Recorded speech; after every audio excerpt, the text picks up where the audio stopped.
Okay sir. ಜ್ಞಾನದಿಂದಲೇ ಇಹವು, ಜ್ಞಾನದಿಂದಲೇ ಪರವು, ಜ್ಞಾನವಿಲ್ಲದಲೇ ಸಕಲವು ತನಗಿದ್ದು ಹಾನಿ ಕಾಣಯ್ಯ ಸರ್ವಜ್ಞ ಎಂಬ ಸರ್ವಜ್ಞನ ವಚನವನ್ನ ನೆನೆಯುತ್ತಾ ಭಂಡಾರ ಪ್ರಕಾಶನ ಮಸ್ಕಿ ಕಾವ್ಯ ಕರ್ನಾಟಕ 100 ಪ್ರಾಯೋಗಿಕ ವಿಮರ್ಶೆಯ ಆನ್ಲೈನ್ ಉಪನ್ಯಾಸ ಸರಣಿ ಉಪನ್ಯಾಸ 54ರಲ್ಲಿ ಸಗರ ಜೋಗಿಗಳ ಪದ ಎಂಬ ವಿಷಯ ಕುರಿತು ವಿಮರ್ಶಿಸಲು ಇದ್ದಾರೆ ಖ್ಯಾತ ವಿಮರ್ಶಕರಾದ ಡಾಕ್ಟರ್ ವಡ್ಡಗೆರೆ ನಾಗರಾಜಯ್ಯ ಸರ್ ಅವರು. ಅವರಿಗೆ ಭಂಡಾರ ಪ್ರಕಾಶನ ಮಸ್ಕಿ ವತಿಯಿಂದ ಹಾಗೂ ಕೇಳುಗರ ವತಿಯಿಂದ ನನ್ನ ವೈಯಕ್ತಿಕ ವತಿಯಿಂದ ಹೃದಯಪೂರ್ವಕವಾಗಿ ಸ್ವಾಗತಿಸುತ್ತೇನೆ. ಇದೊಂದು ಅದ್ಭುತವಾದ ಕಾರ್ಯಕ್ರಮ.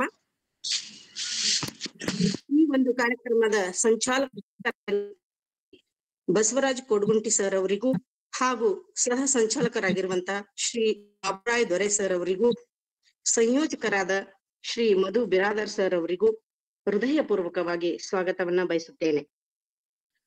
ಸಹ ಸಂಯೋಜಕರಾದಂತಹ ಶ್ರೀ ಸೈಯದ್ ಸರ್ ಅವರಿಗೂ, ಶ್ರೀ ಬಸೈಸ್ವಾಮಿ ಅವರಿಗೂ, ಶ್ರೀ ಕರಿಲಿಂಗ್ ನಾಟಿಕರ್ ಸರ್ ಅವರಿಗೂ ತುಂಬು ಹೃದಯದ ಸ್ವಾಗತವನ್ನ ಬಯಸುತ್ತೇನೆ.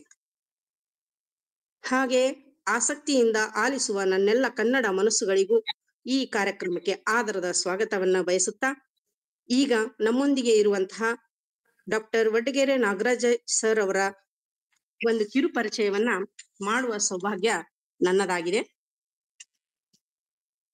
ಡಾಕ್ಟರ್ ವಡ್ಡಗೆರೆ ನಾಗರಾಜಯ್ಯ ಸರ್ ಅವರು ನಾಡು ಕಂಡ ಅಪರೂಪದ ವ್ಯಕ್ತಿ.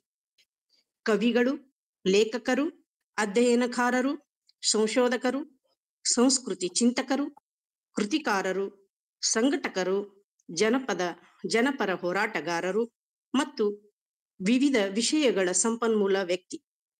ಹೀಗೆ ಎಲ್ಲವೂ ಆಗಿರುವಂತಹ ಶ್ರೀಯುತರು ಸರಳ ವ್ಯಕ್ತಿತ್ವದ ಸಹೃದಯರು.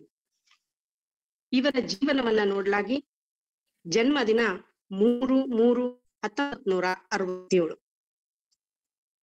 ತುಮಕೂರು ಕೊರಟಗೆರೆ 30/3/1967.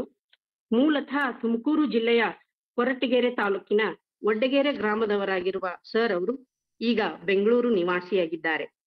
ಸರ್ಕಾರಿ ಕಾಲೇಜೊಂದರಲ್ಲಿ ಇಂಗ್ಲಿಷ್ ಪ್ರಾಧ್ಯಾಪಕರು. ಇವರ ಶಿಕ್ಷಣವನ್ನ ನೋಡ್ಲಾಗಿ ವಡ್ಡಗೆರೆಯಲ್ಲಿ ಪ್ರಾಥಮಿಕ ಶಿಕ್ಷಣವನ್ನ, ಕೊರಟಗೆರೆಯಲ್ಲಿ ಹೈಸ್ಕೂಲ್ ಶಿಕ್ಷಣವನ್ನ ಓದಿದವರು. ಕೊರಟಗೆರೆ ತಾಲೂಕಿನಿಂದ ಇಂಗ್ಲಿಷ್ ಸಾಹಿತ್ಯದಲ್ಲಿ ಸ್ನಾತಕೋತ್ತರ ಪದವಿ ಪಡೆದ ಮೊದಲಿಗರು ಇವರೇ. ಹಂಪಿ ವಿಶ್ವವಿದ್ಯಾಲಯದಲ್ಲಿ PhD ಅಧ್ಯಯನಕ್ಕಾಗಿ ಡಾಕ್ಟರೇಟ್ ಪದವಿಯನ್ನು ಪಡೆದವರು. ಕರ್ನಾಟಕದ ಆದಿ ಜಾಂಬವ ಮಾತಂಗ ಪರಂಪರೆ ಎಂಬುದು ಇವರ PhD ಮಹಾಪ್ರಬಂಧವಾಗಿದೆ. ಇವರ ತಾಯಿ ಕರ್ನಾಟಕದ ಜಾನಪದ ಅಕಾಡೆಮಿಯ ಗೌರವ ಪ್ರಶಸ್ತಿ ಪುರಸ್ಕೃತರಾದ ಕದರಮ್ಮರವರು. ಇವರ ತಂದೆ ಹನುಮಂತಯ್ಯನವರು. ಇವರು ದಲಿತ ಸಂಘರ್ಷ ಸಮಿತಿಯ ಕಾರ್ಯಕರ್ತರಾದ ಶ್ರೀಯುತರು. ರಾಜ್ಯಾದ್ಯಂತ ಸುತ್ತಾಡುತ್ತಾ ಕ್ಷೇತ್ರ ಕಾರ್ಯದಲ್ಲಿ ನಿರತರಾಗಿರುವ ಮಹಾಮಾನವತಾವಾದಿ, ನೇರ ನಡೆ ನುಡಿಯನ್ನು ಹೊಂದಿರುವಂತಹ ಧೀಮಂತ ಶಕ್ತಿಯಾಗಿದ್ದಾರೆ. ಬುದ್ಧ ಗುರು ಬಸವಣ್ಣ, ಅಂಬೇಡ್ಕರ್, ಕುವೆಂಪುರವರು ತೋರಿಸಿರುವ ದಾರಿಯಲ್ಲಿ ಬದುಕಿನ ಪಯಣವನ್ನ ಸವಿಸುತ್ತಿರುವ ಶ್ರೀಯುತರು. ಪ್ರೊಫೆಸರ್ ನವರು ಕಟ್ಟಿದ ದಲಿತ ಸಂಘರ್ಷ ಸಮಿತಿಯಲ್ಲಿ ಹೈಸ್ಕೂಲ್ ವಿದ್ಯಾರ್ಥಿ DSS ನಲ್ಲಿ ತಮ್ಮ ಕಾರ್ಯ ಚಟುವಟಿಕೆಯನ್ನ ಪ್ರಾರಂಭಿಸಿದಂತವರು. ಇವರು ಹಲವಾರು ಕೃತಿಗಳನ್ನ ರಚಿಸಿದ್ದಾರೆ. ಆಸಾದಿ ಎಂಬುದು ಖಂಡಕಾವ್ಯ, ವಡ್ಡಗೆರೆ ನಾಗಮ್ಮ ಮಹಾಸತಿ ಕಾವ್ಯ, ಬುದ್ಧ ನೆಡೆಗೆ, ದಮ್ಮಯಾನ, ಸಮಾಜವಾದಿಗಳ ನೆನಪಿನ ಸಂಪುಟ, ಗೋಸಂಗಿ ಎಂಬುದು ಇವರ ಪ್ರಕಟಿತ ಕವನ ಸಂಕಲನ, ಬುಡ್ಗ ಜಂಗಮರು ಕುಲಶಾಸ್ತ್ರೀಯ ಅಧ್ಯಯನ ಇವು ಇವರ ಪ್ರಮುಖ ಕೃತಿಗಳಾಗಿವೆ. ಹಲವಾರು ಸಾಹಿತ್ಯ ಕೃಷಿಯನ್ನ ಮಾಡಿದಂತಹ ಶ್ರೀಯುತರಿಗೆ ಪ್ರಶಸ್ತಿಯ ಬಂದಿದೆ. ರಾಜ್ಯ ಹಾಗೂ ಹೊರರಾಜ್ಯ ವಿಶ್ವವಿದ್ಯಾಲಯಗಳ ವಿವಿಧ ಸಂಘಟನೆಗಳಲ್ಲಿ ಸಂಪನ್ಮೂಲ ವ್ಯಕ್ತಿಯಾಗಿ ಕಾರ್ಯನಿರ್ವಹಿಸಿರುವ ಮಾನ್ಯರಿಗೆ ಅಂಬೇಡ್ಕರ ಪ್ರಶಸ್ತಿ, BM ಶ್ರೀ ಕಾವ್ಯ ಪ್ರಶಸ್ತಿ ಮತ್ತು ಕರ್ನಾಟಕ ಸಾಹಿತ್ಯ ಅಕಾಡೆಮಿಯ ಪ್ರಶಸ್ತಿ, ಹೀಗೆ ಹಲವಾರು ಪ್ರಶಸ್ತಿಗಳು ಸಂದಿವೆ. ಇವರ ಕರ್ನಾಟಕ ಸಾಹಿತ್ಯ ಅಕಾಡೆಮಿಯ ಸದಸ್ಯರಾಗಿರುವಂತಹ ಶ್ರೀಯುತರು ಅನೇಕ ಅಂತಾರಾಜ್ಯ ಸೆಮಿನಾರ್ಗಳಲ್ಲಿ ಭಾಗವಹಿಸಿ ಉಪನ್ಯಾಸ ನೀಡಿದ್ದಾರೆ. ಹೀಗೆ ಹಿರಿಯರ ಪರಿಚಯವನ್ನ ಕಿರಿದಾಗಿ ಮಾಡುವಂತಹ ಸೌಭಾಗ್ಯ ನನ್ನದಾಗಿದ್ದು, ಈಗ ತಮ್ಮ ಜ್ಞಾನಧಾರೆಯನ್ನ ನಮ್ಮೆಲ್ಲರಿಗೋಸ್ಕರ ಎರೆಯಬೇಕೆಂದು ಸರ್ ಅವರಲ್ಲಿ ಮನವಿಯನ್ನ ಮಾಡಿಕೊಳ್ಳುತ್ತೇನೆ. Sir please. ಎಲ್ಲರಿಗೂ ಈ ಸಂಜೆಯ ನಮಸ್ಕಾರಗಳು. ಭಂಡಾರ ಪ್ರಕಾಶನ ಮಸ್ಕಿ ಹಲವಾರು ದಿನಗಳಿಂದ ಅನೇಕ ಕಾವ್ಯಗಳನ್ನ, ಜಾನಪದ ಕಾವ್ಯಗಳನ್ನ, ಬೇರೆ ಬೇರೆ ವಿಚಾರಗಳನ್ನ ಇರಿಸಿಕೊಂಡು ಅದರ ಮೇಲೆ ವಿಮರ್ಶೆಯ ಒಂದು ಉಪನ್ಯಾಸ ಏರ್ಪಡಿಸಿ ನನ್ನನ್ನ ಇವತ್ತು ತಗರಜೋಗಿಗಳ ಪದಗಳನ್ನ ಕುರಿತು ಮಾತಾಡ್ಬೇಕು ಅಂತ ಕೇಳಿಕೊಂಡ ಕಾರಣ ಎಲ್ಲ ಆಯೋಜಕರಿಗೆ ಈ ಕ್ಷಣದ ವಂದನೆಗಳನ್ನ ತಿಳಿಸ್ತಾ ನನ್ನ ಮಾತುಗಳನ್ನ ಪ್ರಾರಂಭ ಮಾಡ್ಲಿಕ್ಕೆ ಇಷ್ಟಪಡ್ತೇನೆ.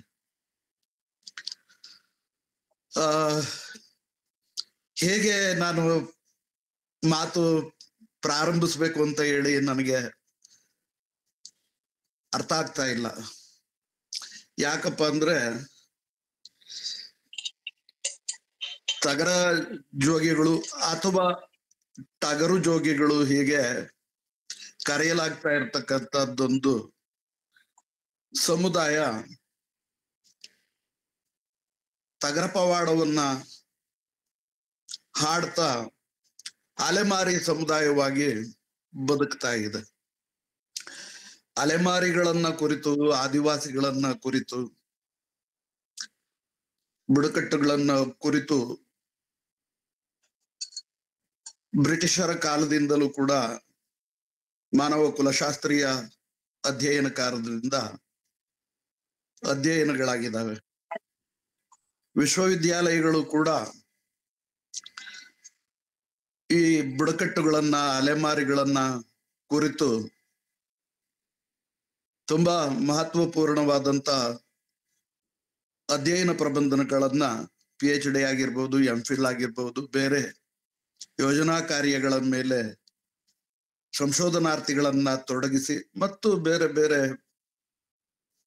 ವ್ಯಕ್ತಿಗಳು ಸ್ವಯಂ ಆಸಕ್ತಿಯನ್ನ ತಾಳಿ ಬುಡಕಟ್ಟುಗಳನ್ನ ಕುರಿತು, ಆದಿವಾಸಿಗಳು, ಅಲೆಮಾರಿಗಳು, ತಳಸ್ತರಿ ಅಂಚಿಗೆ ಸರಿದಂತ ಸಮುದಾಯಗಳನ್ನ ಕುರಿತು ಪ್ರತ್ಯೇಕವಾಗಿ ಅಧ್ಯಯನಗಳನ್ನ ಮಾಡಿರ್ತಾರೆ.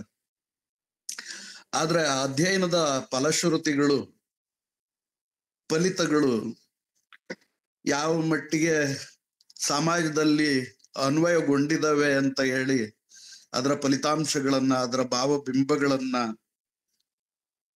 ನೋಡಕ್ ಹೋದ್ರೆ ನಿಜಕ್ಕೂ ನಿರಾಶೆ ಆಗುತ್ತೆ. ಯಾಕಂದ್ರೆ ಜನಾಂಗೀಯ ಅಧ್ಯಯನಗಳಾಗಿರ್ಬೋದು, ಈ ತರ ಬುಡಕಟ್ಟುಗಳು ಮಂಡಿಸುವಂತಹ ಕಥನಗಳನ್ನ, ಅದು ಮೌಖಿಕ ಧಾರೆಯ ಕಥನಗಳು, ಆಚರಣಾ ಪ್ರಧಾನವಾದಂತ ಪದ ಪುರಾಣಗಳು ಮತ್ತು ಆ ಬುಡಕಟ್ಟು ನಿಷ್ಠ ಅನೇಕ ಜ್ಞಾನಗಳ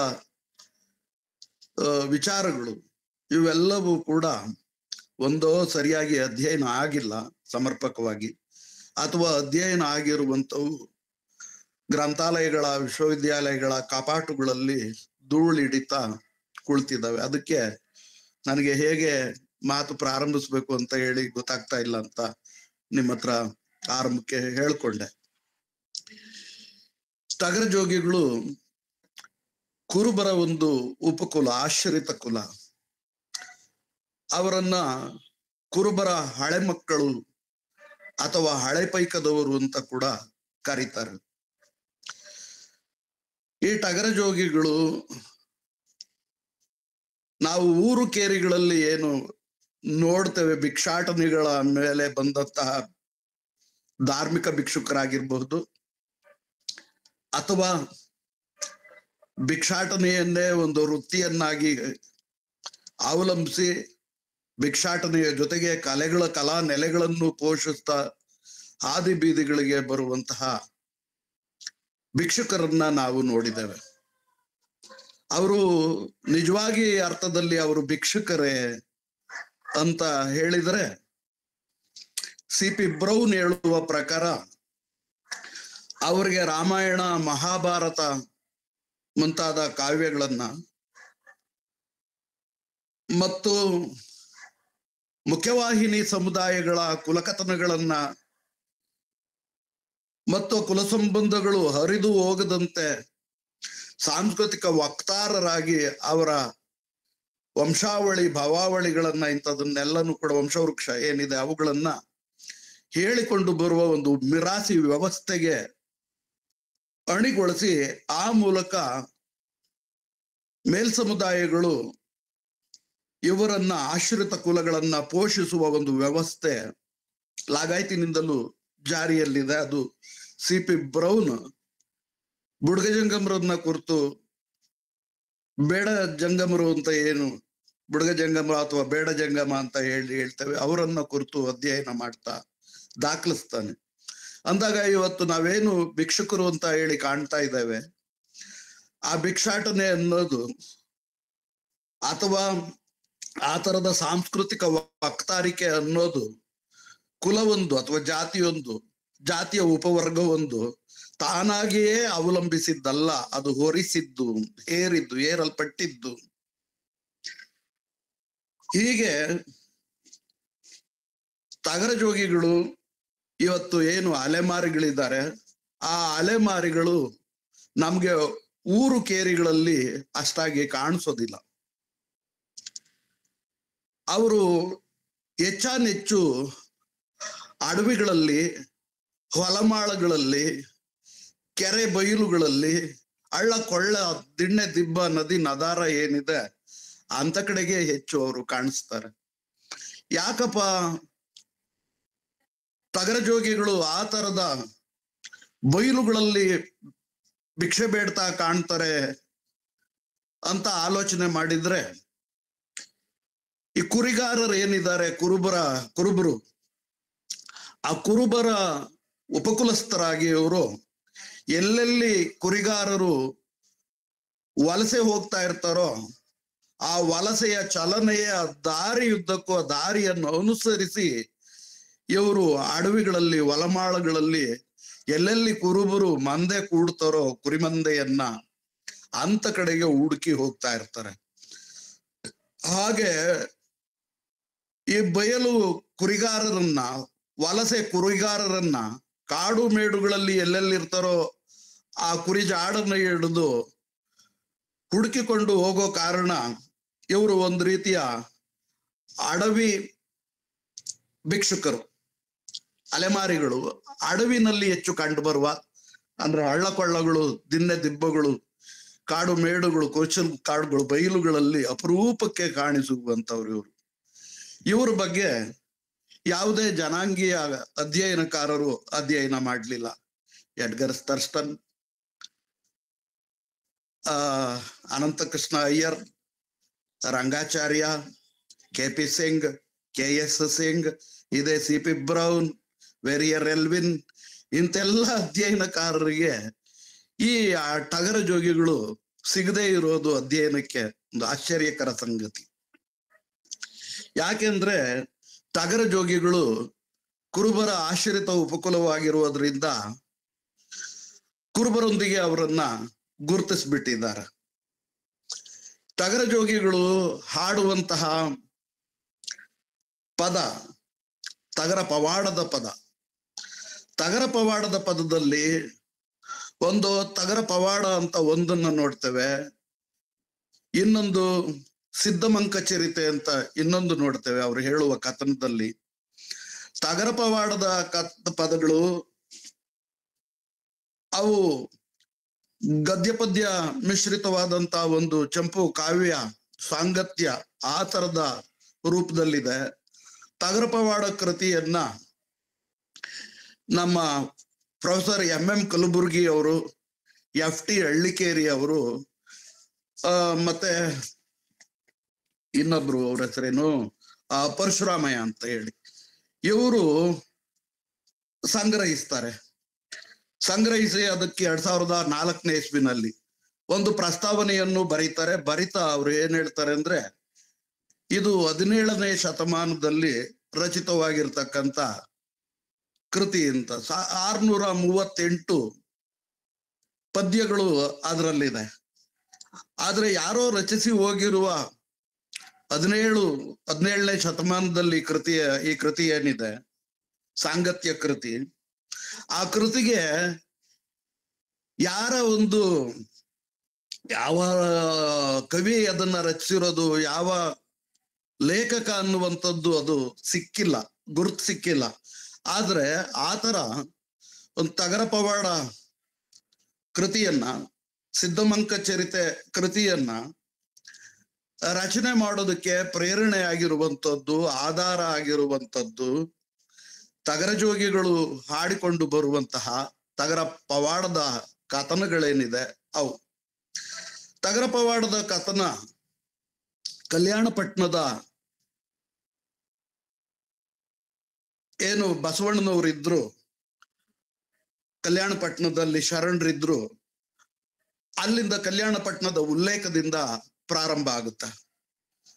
ಅಂದ್ರೆ ಇದೊಂದು ಶೈವ ಪಂಥವನ್ನ, ಗುರುಪಂಥವನ್ನ, ಶೈವ ದಾರಿಯನ್ನ ಒಳಗೊಂಡಿರುವಂಥದ್ದು. ಅಲ್ಲಿ ಕಲ್ಯಾಣಪಟ್ಟಣದಲ್ಲಿ ಸತ್ತ ಕುರಿಯನ್ನ ಬದುಕಿಸುವ ಒಂದು ಪವಾಡದ ಮೂಲಕ ಮತ್ತು ಅಕ್ಕ ಮಾಯಮ್ಮ ಮತ್ತು ತಮ್ಮನಾದಂತ ಬೀರಪ್ಪ ಇವರಿಬ್ಬರ ನಡುವೆ ನಡೆಯುವಂತ ಅವರು ಸಾಕಿಕೊಂಡಿದ್ದಂತ 2 ಟಗರುಗಳು, ಆ ಟಗರುಗಳ ನಡುವೆ ನಡೆಯುವಂತಹ ಟಗರ ಕಾಳಗದ ಮೂಲಕ ಈ ಕಥನ ಪ್ರಾರಂಭ ಆಗುತ್ತೆ. ಏನು ಇಲ್ಲಿ 2 ಕಥನಗಳು ಮುಖ್ಯವಾಗಿ ಏನಪ್ಪಾ ಅಂದ್ರೆ, ಅಕ್ಕನಾದಂತಹ ಮಾಯಮ್ಮ, ತಮ್ಮನಾದಂತಹ ಬೀರಪ್ಪ, ಆತ ಬೀರಲಿಂಗ, ಇಬ್ಬರ ಟಗರ ಕಾಳಗಗಳಲ್ಲಿ ಅಕ್ಕ ಮಾಯಮ್ಮ ಏನಿದ್ದಳು, ಆಕೆಯ ಟಗರು ಸೋತು ಹೋಗುತ್ತೆ. ಬೀರಪ್ಪನ ಟಗರು ಗೆಲ್ಲಿಯುತ್ತೆ. ಅಂದ್ರೆ ಅಕ್ಕನಾಗಮ್ಮ ಸೊಕ್ಕು ತೋರಿಸಿದಳು, ಆ ಸೊಕ್ಕು ಮೆರೆದ ಕಾರಣ ಅವಳ ಟಗರು ಸೋಲ್ತು ಅಂತ ಹೇಳಿ ಕಥನ ಒಂದು. ಇನ್ನ ಸತ್ತ ಕುರಿಯನ್ನ ಬದುಕಿಸುವ ಒಂದು ಪವಾಡ, ಶಾಂತಮುತ್ತಯ್ಯನ ಪವಾಡ ಅದು. ಆ ಪವಾಡದಲ್ಲಿ ಬೊಪ್ಪಯ್ಯ ಒಬ್ಬ ಚನ್ನಿ ಅನ್ನುವಂತ ಒಂದು ವೇಶ್ಯೆಯ ಸಂಘ ಮಾಡಿರ್ತಾನೆ. ಆ ಚನ್ನಿಗೆ ಒಂದು ಟಗರು ಮರಿ ಬೇಕಾಗಿರುತ್ತೆ. ಚಂದದ ಟಗರು ಮರಿಯನ್ನ ತನ್ನ ಪ್ರೇಯಸಿ ಮೆಚ್ಚಿದಳು ಅಂತ ಹೇಳಿ ಈ ಬೊಪ್ಪಯ್ಯ ಕೊಂಡುಕೊಂಡು ಬರ್ತಾನೆ. ಕೊಂಡ್ಕೊಂಡು ಬರುವಾಗ ದಾರಿನಲ್ಲಿ ಇದು ಪದಗಳಾಡ್ತಾರೆ ತಗರ ಜೋಗಿಗಳು. ಕೊಂಡ್ಕೊಂಡು ಬರುವಾಗ ದಾರಿಯಲ್ಲಿ ಆಯಾಸ ಆದ ಕಾರಣ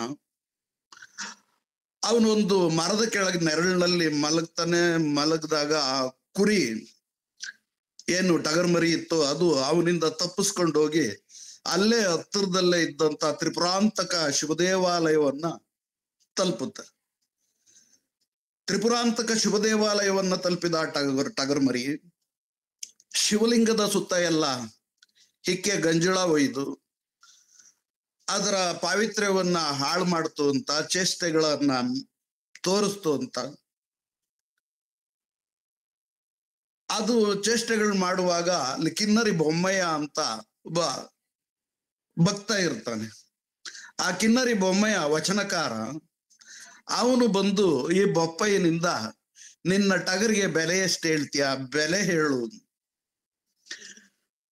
ಅವನು ದುಪ್ಪಟ್ಟು ಬೆಲೆಯನ್ನ ಹೇಳ್ತಾನೆ. ದುಪ್ಪಟ್ಟು ಬೆಲೆಯನ್ನು ಕೊಟ್ಟು ಕಿನ್ನರಿ ಬೊಪ್ಪಯ್ಯನಿಂದ ಟಗರನ್ನ ಖರೀದಿ ಮಾಡ್ತಾನೆ. ಈ ಟಗರ್ ಮರಿಗೆ ಕಿನ್ನರಿ ಬೊಮ್ಮಯ್ಯ ಶಂಭುಲಿಂಗ ಅಂತ ಹೆಸರು ಕರೀತಾನೆ. ಸರಿ, ಆ ದುಡ್ಡು ತಗೊಂಡು ದುಪ್ಪಟ್ಟು ಬೆಲೆ ಏನ್ ಕೊಟ್ಟಿದ್ದ ಕಿನ್ನರಿ ಬೊಮ್ಮಯ್ಯ ಆ ದುಡ್ಡು ತೆಗೆದುಕೊಂಡು ಚನ್ನಿ ಹತ್ರ, ಪುರದ ವೇಶ್ಯ ಚನ್ನಿ ಹತ್ರ ಹೋಗ್ತಾನೆ. ಚನ್ನಿ ಆ ದುಡ್ಡನ್ನ ಒಪ್ಕೊಳ್ಳೋದಿಲ್ಲ. ನನಗೆ ಚಂದದ ಟಗರು ಮರಿಯೇ ಬೇಕು, ಅದೇ ಟಗರೇ ನನ್ಗಾಗ್ಬೇಕು, ಈ ದುಡ್ಡು ನನಗೆ ಬೇಡ ಅಂತ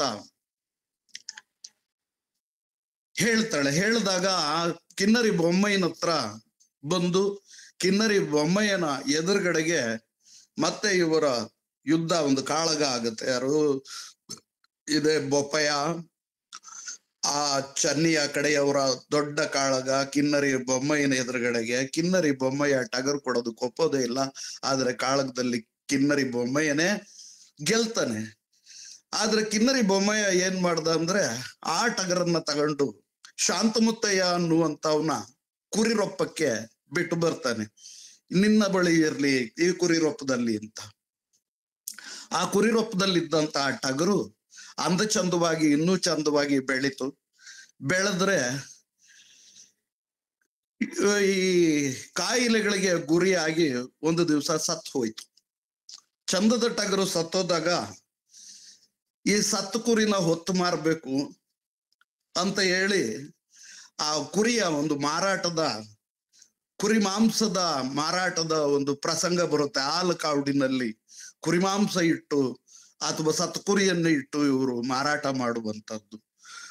ಕುರುಬರು ಹೀಗೆ ಹಾಲು ಕಾವುಡಿನಲ್ಲಿ ಮಾಂಸ ಮಾರಾಟ ಮಾಡ್ತಾವ್ರೆ ಅಂತ ಕಲ್ಯಾಣಪಟ್ಟಣದಿಂದ ಅವ್ರು ಬಹಿಷ್ಕಾರಕ್ಕೀಡಾಗ್ತಾರೆ.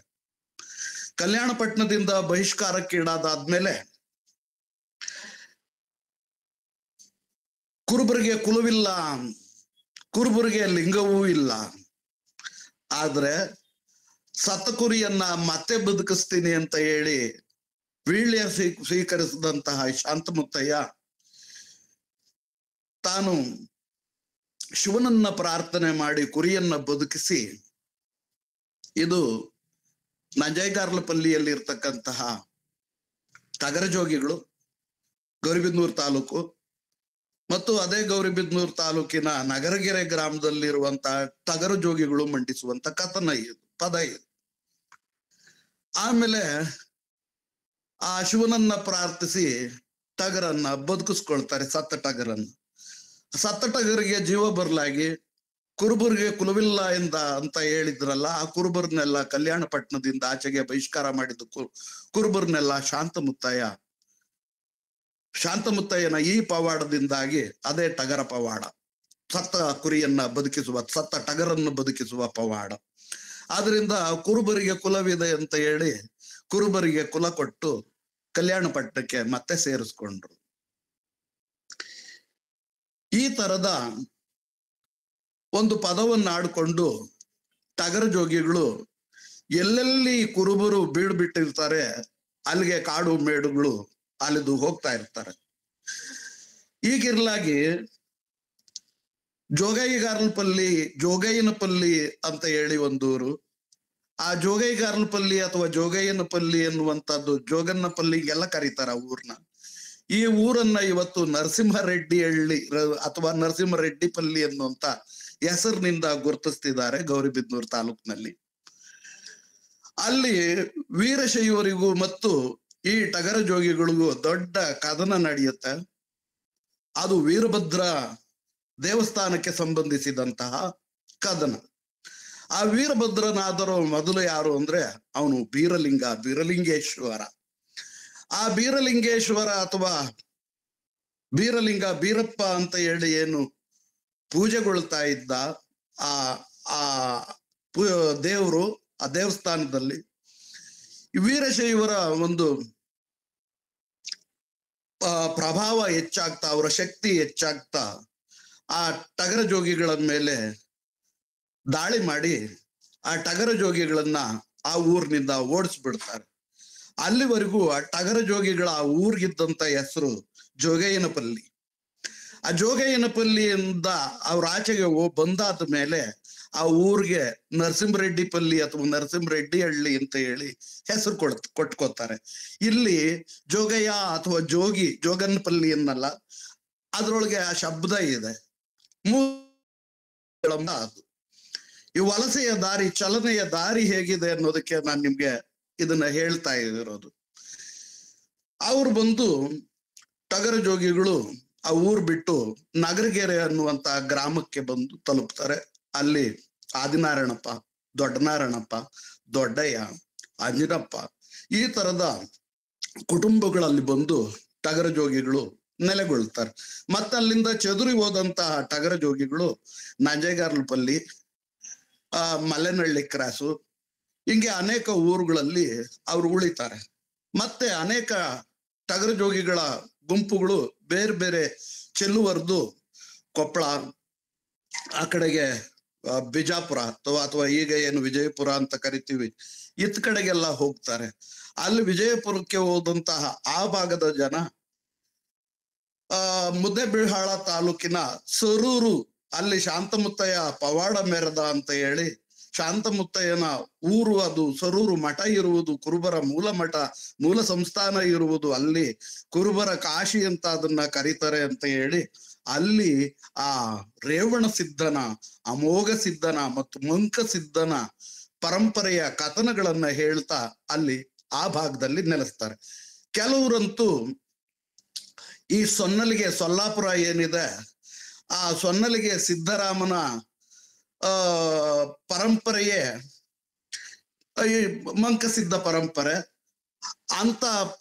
ಆ ಮಂಕಸಿದ್ಧ ಪರಂಪರೆಯ ವಕ್ತಾರರಾಗಿ ಟಗರ ಜೋಗಿಗಳು ಮಹಾರಾಷ್ಟ್ರದ ಕಡೆಗೂ ವಲಸೆ ಹೋಗಿ ಅಲ್ಲಿ ಉಲಜಂತಿ ಅನ್ನುವಂತ ಒಂದೂರು, ಯಾವುದು ಮಂಗಳವೇಡ ತಾಲೂಕು, ಮಹಾರಾಷ್ಟ್ರ ರಾಜ್ಯ, ಅಲ್ಲಿ ಉಲಜಂತಿ ಮಾಳಿಂಗರಾಯನ ಕಾವ್ಯ ಅಂತ ಆ ಮಾಳಿಂಗರಾಯ ಅಥವಾ ಮಲ್ಲಣ್ಣ ಆ ಮಲ್ಲಣ್ಣ ಕಾವ್ಯವನ್ನ ಆಡಿಕೊಂಡು ಆತನ ಬಗ್ಗೆಯೂ ಪವಾಡಗಳನ್ನ ಕಟ್ಟಿಕೊಂಡು ಪದಗಳನ್ನ ಕಟ್ಕೊಂಡು ಬರ್ತಾವ್ರು.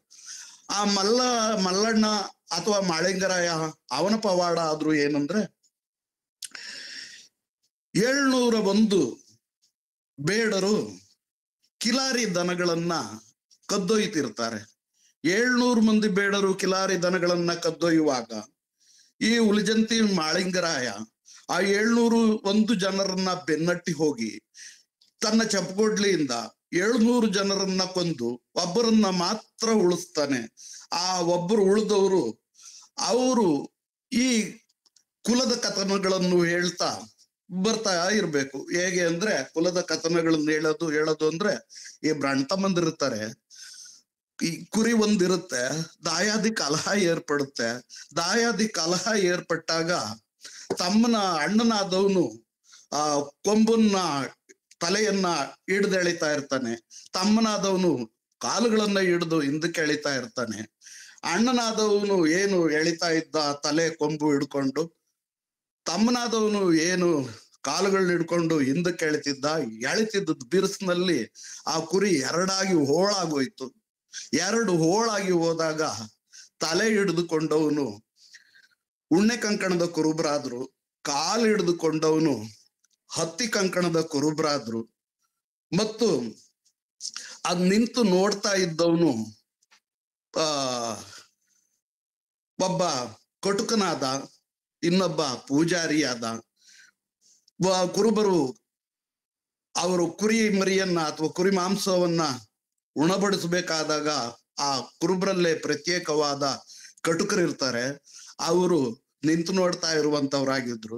ಮತ್ತೆ ಉಲಜಂತಿ ಮಾಳಿಂಗರಾಯನ ಪೂಜೆಯ ಕೈಂಕರ್ಯಗಳನ್ನ ಮಾಡುವ, ಇನ್ನಿತರೆ ಕೈಂಕರ್ಯಗಳನ್ನ ಮಾಡುವವರೆಲ್ಲ ಪೂಜಾರಿಗಳಾಗೋದ್ರು. ಮತ್ತು ಇವರು ಹತ್ತಿ ಕಂಕಣದ ಮತ್ತು ಉಣ್ಣೆ ಕಂಕಣದ ಕುರುಬರಾಗಿ 2 ಭಾಗ ಆಗಿ ಸೀಳಿಕೆ ಆಯಿತು ಅಂತ ಇಂಥ ಒಂದು ಪದಗಳನ್ನ ಆ ಕಡೆಯ ಭಾಗದವರು ಹಾಡ್ತಾರೆ. ಇದು ಕೊಪ್ಪಳದ ಹೆಸರು ಮರ್ತೆ ಇತ್ತೀಚೆಗೆ ತಾನೇ ಅವರು ಇಂದಿರಾ ಗಾಂಧಿ ಕಲಾ ಕೇಂದ್ರ ಬೆಂಗಳೂರು ಮಲ್ಲತ್ತಳ್ಳಿ ಜ್ಞಾನ ಭಾರತಿ ಆವರಣ ಇಲ್ಲಿಗೆ ಬಂದಿದ್ರು. ಅವರನ್ನ ನಾನು ಸಂದರ್ಶನ ಕೂಡ ಮಾಡಿದೆ, ಇಬ್ಬರನ್ನ. ಒಬ್ಬ ಬಸವರಾಜು ಅಂತ, ಮತ್ತೆ ಇನ್ನೊಬ್ಬನ ಹೆಸರೇನಪ್ಪ ಇರ್ಲಿ ನೆನಪಿಗೆ ಬರ್ತಾ ಇಲ್ಲ.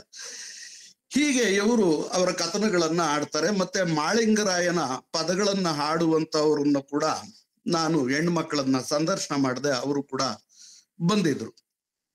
ಈ 1 ವಾರ ಕಾಲ ಪಶುಪಾಲಕ ಸಮುದಾಯಗಳ ಕುರಿತಾದ ಚರ್ಚೆಯನ್ನ ಆಯೋಜಿಸಿ, ಆ ಚರ್ಚೆಗೆ ಬೇರೆ ಬೇರೆ ಮೂಲೆಗಳಿಂದ ಕರ್ನಾಟಕದಾದ್ಯಂತ, ಕರ್ನಾಟಕದ ಹೊರಗಿನಿಂದನು ಬಂದಿದ್ರು. ಹಾಗೆಲ್ಲ ನಾನು ಇವರ ಬಗ್ಗೆ ಸಂದರ್ಶನ ಮಾಡಿ ಅನೇಕ ವಿಚಾರಗಳನ್ನ ತಿಳಿದುಕೊಂಡೆ. ಮುಖ್ಯವಾಗಿ ಈ ಜೋಗಿ ಎನ್ನುವಂತ ವಿಚಾರಕ್ಕೆ ಬರ್ತೀನಿ. ಟಗರ ಜೋಗಿಗಳು ಯಾರು ಅಂದ್ರೆ ಕುರುಬರ ಉಪಕುಲ, ಈಗಾಗ್ಲೇ ಹೇಳ್ದ ಹಾಗೆ. ಜೋಗಿ ಯೋಗಿ.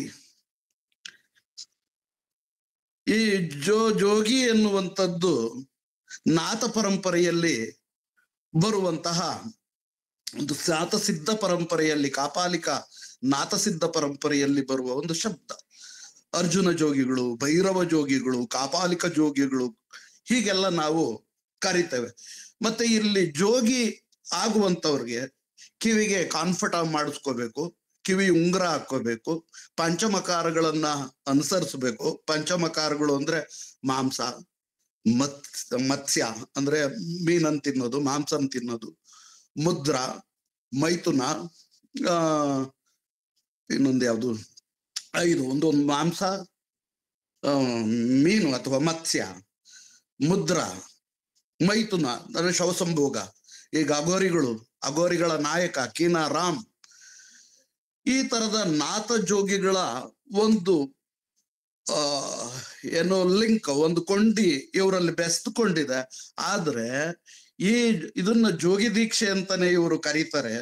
ಈ ಜೋಗಿ ದೀಕ್ಷೆ ಇವರು ತೆಗೆದುಕೊಳ್ಳೋದಕ್ಕೆ ಈ ಗೌರಿಬಿದನೂರು ತಾಲೂಕಿನಲ್ಲಿ ಇರ್ತಕ್ಕಂಥ ಟಗರು ಜೋಗಿಗಳು ಗೊಟ್ಟಮೈಲಾರ ಅನ್ನುವಂತ, ಅನಂತಪುರ ಜಿಲ್ಲೆಯ ಗೊಟ್ಟಮೈಲಾರ ಅನ್ನುವಂತ ಒಂದು ಊರಿಗೆ ಹೋಗ್ತಾರೆ.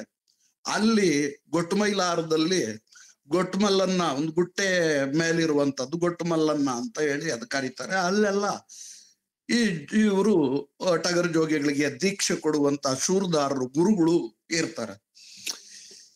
ಈಗ ಜೋಗಿ ಅಂತ ಅಂದಾಗ ಭಾರತೀಯ ಯೋಗಧಾರಿಯಲ್ಲಿ ಇರುವಂತ ಯೋಗಿ, ಆ ಯೋಗ ಪರಂಪರೆ. ಮತ್ತೆ ಈ ಟಗರು ಜೋಗಿಗಳು ಇನ್ನೊಂದು ದೀಕ್ಷೆ ಪಡಿತಾರೆ, ಅದು ಗೊರವ ದೀಕ್ಷೆ. ಒಂದು ಜೋಗಿ ದೀಕ್ಷೆ, ಇನ್ನೊಂದು ಗೊರವ ದೀಕ್ಷೆ.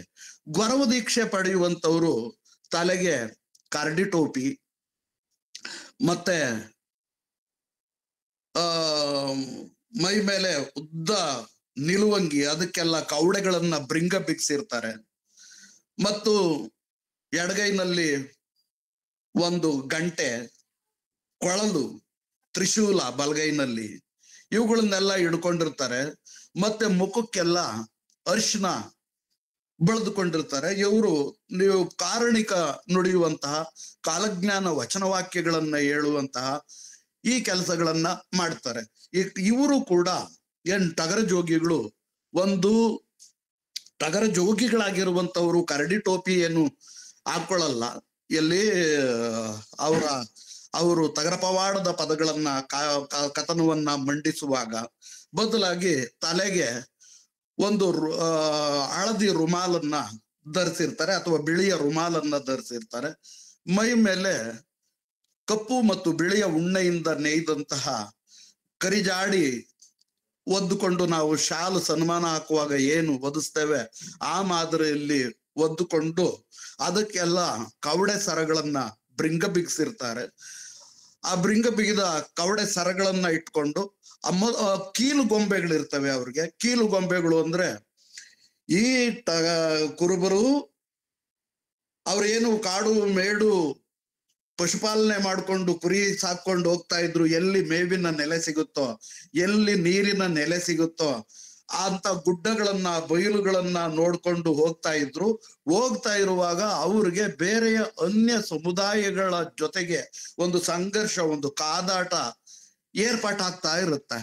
ಬೇರೆ ಬೇರೆ ಸಮುದಾಯಗಳು, ಈಗ ನಾವು ಪಶುಪಾಲಕ ಸಮುದಾಯಗಳಲ್ಲಿ ಮುಖ್ಯವಾಗಿ ನಾವು ನೋಡೋದು ಒಂದು ಕುರುಬ ಸಮುದಾಯ, ಕುಂಚಿಟಿಗ ಸಮುದಾಯ, ಹಳ್ಳಿಕಾರ್ ಒಕ್ಕಲಿಗರ ಸಮುದಾಯ, ಒಂದು ಕಾಡುಗೊಲ್ಲರು, ಇನ್ನೊಂದು ಮ್ಯಾಸನಾಯಕರು. ಇವು 5 ಕೂಡ ಮುಖ್ಯ ಪಶುಪಾಲಕ ಸಮುದಾಯಗಳು. ಇಂಥ ಸಮುದಾಯಗಳ ನಡುವೆಯೇ ಸಂಘರ್ಷಗಳು ಏರ್ಪಡ್ತಾ ಇರ್ತವೆ. ಈ ಸಂಘರ್ಷಗಳು ಏರ್ಪಟ್ಟಾಗ ಮಾಳಿಂಗರಾಯನ ಪದಗಳನ್ನ ಟಗರ ಜೋಗಿಗಳಾಡುವಾಗ ಆ ಮಾಳಿಂಗರಾಯನ ದನಗಳನ್ನ, ಕಿಲಾರಿ ದನಗಳನ್ನ ಕದ್ದೊಯ್ಯಲು ಬಂದಂತವ್ರು ಬೇಡರು. ನೋಡಿ, ಆ ಬೇಡರು ಮ್ಯಾಸನಾಯಕರು. ಮ್ಯಾಸನಾಯಕ ಅಂದ್ರೆ ಮೇಯಿಸುವ ನಾಯಕ, ದನಗಳನ್ನ ಮೇಯಿಸುವ ನಾಯಕ. ಹೀಗೆ ಅಂತ ಬೇಡರ ಬೆನ್ನಾಡಿ ಹೋದನಲ್ಲ ಮಾಳಿಂಗರಾಯ, ಉಳ್ಜಂತಿ ಮಾಲಿಂಗರಾಯ ಏನೋ ಆಯ್ತು, ಬೆನ್ನಾಡಿ ಹೋದ್ನಲ್ಲ, ಇಂಥ ಕಥನಗಳನ್ನ ಹೇಳುತ್ತೆ. ಹೀಗೆ ಈ ಟಗರ ಜೋಗಿಗಳ ಹತ್ರ ಇರ್ತಕ್ಕಂಥ ಕೀಲುಗೊಂಬೆಗಳು, ಆ ಕೀಲುಗೊಂಬೆಗಳ ರೂಪಕದ ಮೂಲಕ ಇವರು ಪದಗಳನ್ನ ಹಾಡ್ತಾರೆ. ಏನು ರೂಪಕಗಳು? ಹೀಗೆ ವೈರಿ ಸಮುದಾಯಗಳನ್ನ ಕಾದಾಡಿ ಗೆದ್ದು ಕುಲವನ್ನ ಸಂಗೋಪನೆ ಮಾಡಿಕೊಂಡಂತ ಕುಲದ ಸಂಪತ್ತು, ಅದು ಚಲಿಸುವ ಸಂಪತ್ತು, ಮೂವಿಂಗ್ ವೆಲ್ತ್, ಕುರಿಗಳು ಮತ್ತು ದನಗಳು ಮತ್ತು ಅವರ ಜೊತೆಗಿರುವ ಕತ್ತೆಗಳು, ಎತ್ತುಗಳು ಮತ್ತು ನಾಯಿಗಳು, ಗಂಡು ನಾಯಿ, ಹೆಣ್ಣು ನಾಯಿ. ಹೀಗೆ ಗಂಡು ನಾಯಿ ಮತ್ತೆ ಹೆಣ್ಣು ನಾಯಿ, ತೋಳ, ಮತ್ತೆ ಅಣ್ಣ ತಮ್ಮಂದ್ರು, ದಾಯಾದಿಗಳು, ಕುರಿಗೋಸ್ಕರ ಕಲಹ ಮಾಡ್ತಾ ಕುರಿಯನ್ನೇ 2 ಭಾಗಗಳಾಗಿ ಸೀಳಾಕಿದ್ರಲ್ಲ, ಹಂಗೆ ಅಣ್ಣ ತಮ್ಮಂದ್ರು, ಮತ್ತೆ ಮಾಳಿಂಗರಾಯ, ಅಕ್ಕನಾಗಮ್ಮ, ಮಾಯಮ್ಮ, ಮತ್ತೆ ಬೀರ್ಲಿಂಗ ಅಥವಾ ಬೀರಲಿಂಗೇಶ್ವರ, ಇವ್ರನ್ನೆಲ್ಲ ಕೀಲ್ಗೊಂಬೆಗಳನ್ನು ಮಾಡ್ಕೊಂಡಿರ್ತಾರೆ.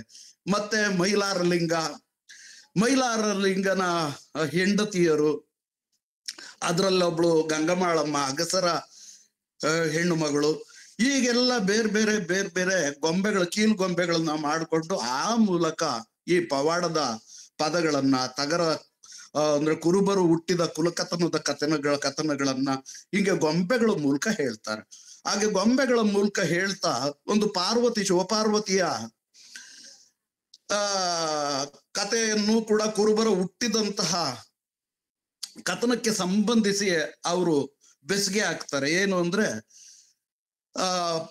ಪಾರ್ವತಿಯ ತೊಡೆ ಮೇಲೆ ಶಿವ ತನ್ನ ತಲೆಯನ್ನಿರಿಸಿ ತೊಡೆಯನ್ನೇ ತಲದಿಂಬು ಮಾಡಿಕೊಂಡು ಮಲಗಿರ್ಲಾಗಿ ಪಾರ್ವತಿಗೆ ಆಲಸೊನೆ ಜಿನಿಗಿತು. ಆಲಸೊನೆ ಸರು ಬಂದು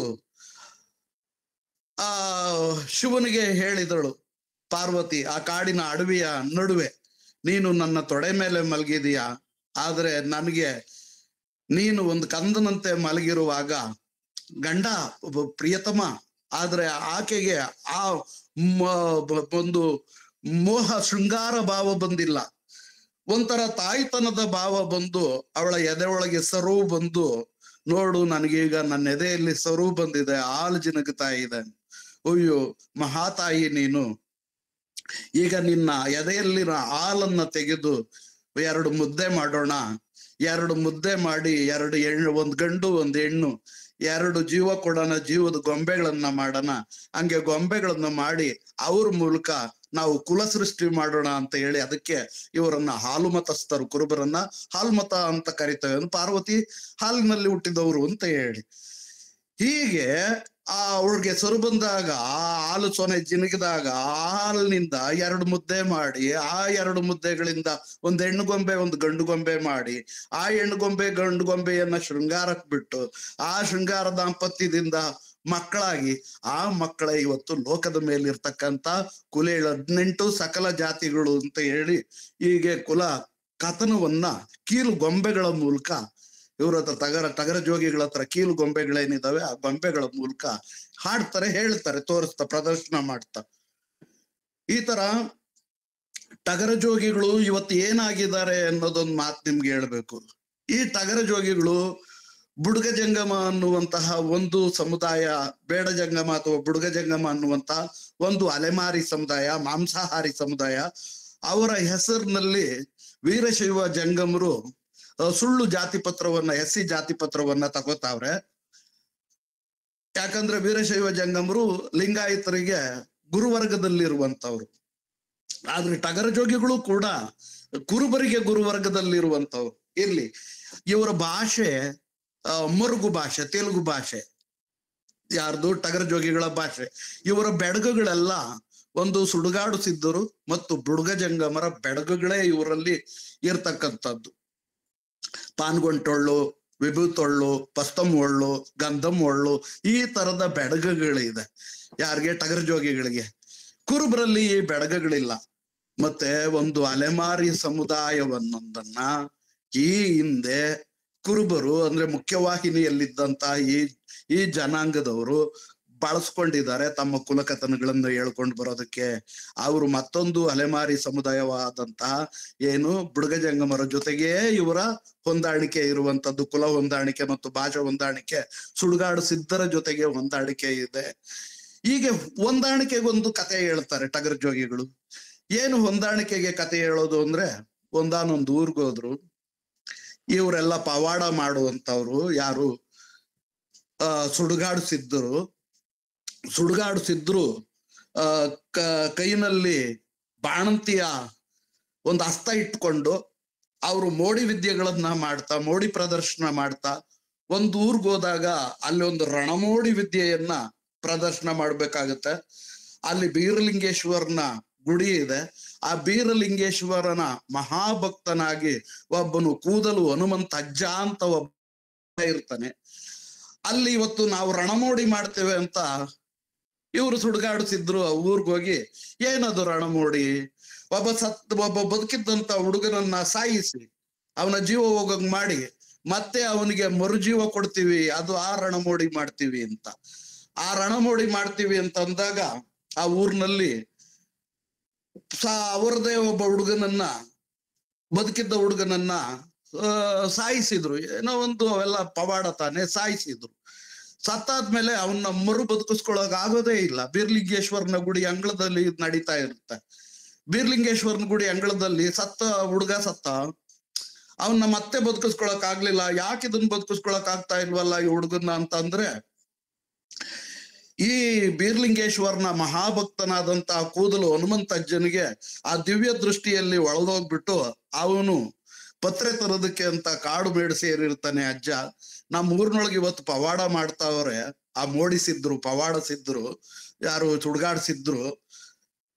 ಆ ಪವಾಡ ಮಾಡ್ತಾ ಇರೋದ್ರಿಂದ ಆ ಹುಡುಗನಿಗ ಅವರು ಸಾಯಿಸ್ಬಿಟ್ಟವ್ರೆ. ಮತ್ತೆ ಬದುಕಿಸ್ಬೇಕು ಅಂತ ಪ್ರಯತ್ನ ಮಾಡ್ತಾವ್ರೆ.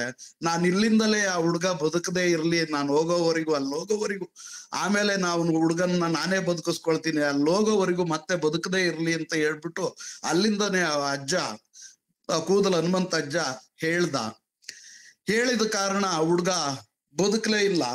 ಇವರೆಲ್ಲ ಸುಡ್ಗಾಡ್ಸಿದ್ರು. ಇನ್ನು ಊರಿನ ಜನ ಎಲ್ಲ ನಮ್ಮ ಮೇಲೆ ಮಗುನ್ ಕೊಂದಲ್ಲ, ಇಲ್ಲಿ ಬೀರ್ಲಿಂಗೇಶ್ವರನ ಗುಡಿ ಅಂಗಳದಲ್ಲಿ ಅಂತ ರೇಗಿ ನಮ್ಮ ಮೇಲೆ ದಾಳಿ ಮಾಡ್ತಾರೆ ಅಂತ ಹೇಳಿ ಎದ್ರಕೊಂಡ್ ಬಿಟ್ಟು ಯಾವ್ದೋ ಉಪಾಯದಲ್ಲಿ ತಪ್ಪಿಸ್ಕೊಂಡ್ ಬಿಟ್ಟು ಈ ಸುಡ್ಗಾಡ್ಸಿದ್ರೆಲ್ಲ ಕಾಡ್ ಸೇರ್ಕೊಂಡಾದ್ಮೇಲೆ ಈ ಅಜ್ಜ, ಕೂದಲ ಹನುಮಂತ ಅಜ್ಜ, ಇದನ್ನ ತನ್ನ ದೃಷ್ಟಿನಲ್ಲೇ ನೋಡ್ತಾ ಇದ್ದವನು ಅಂಗಳಕ್ ಬಂದು, ದೇವಸ್ಥಾನದ ಅಂಗಳಕ್ ಬಂದು, ಈಗ ಅವರು ಕಾಡ್ ಸೇರವ್ರೆ, ಆ ಸುಡ್ಗಾಡ್ಸಿದ್ರು, ಈ ಮಗು ಸತ್ತು ಬಿದ್ದಿದ್ದಾನೆ, ಹೋಗಿ ಅವ್ರನ್ನ ಕರ್ಕೊಂಡ್ ಬನ್ನಿ ಅಂತ ಹೇಳ್ಬಿಟ್ಟು ಕಳಿಸ್ಕೊಟ್ಟ. ಅವ್ರು ಹೋಗಿ ಸುಡ್ಗಾಡ್ಸಿದ್ರನ್ನ ಕರ್ಕೊಂಡ್ ಬಂದಾದ್ಮೇಲೆ ಹನುಮಂತ ಅಜ್ಜ, ನೋಡು, ನಾನು ಈ ಊರಿನಲ್ಲಿ ಬೀರ್ಲಿಂಗೇಶ್ವರನ ಒಬ್ಬ ಭಕ್ತನಾಗಿ ನಿಮ್ಮ ಮಗುವನ್ನ ನಾನಿವತ್ತು ಉಳಿಸ್ಕೊಡ್ತಾ ಇದ್ದೀನಿ. ನನ್ನ ಹೆಸರಾಡಿ ನೀವು ಲೋಕದ ಮೇಲೆ ಇರೋಗ್ರಿ ಅಂತ ಹೇಳಿದ್ರಂತೆ. ಹಂಗಾಗಿ ಅವತ್ತಿನಿಂದ ಈ ಟಗರ ಜೋಗಿಗಳು ಸುಡ್ಗಾಡಿಸಿದ್ರು.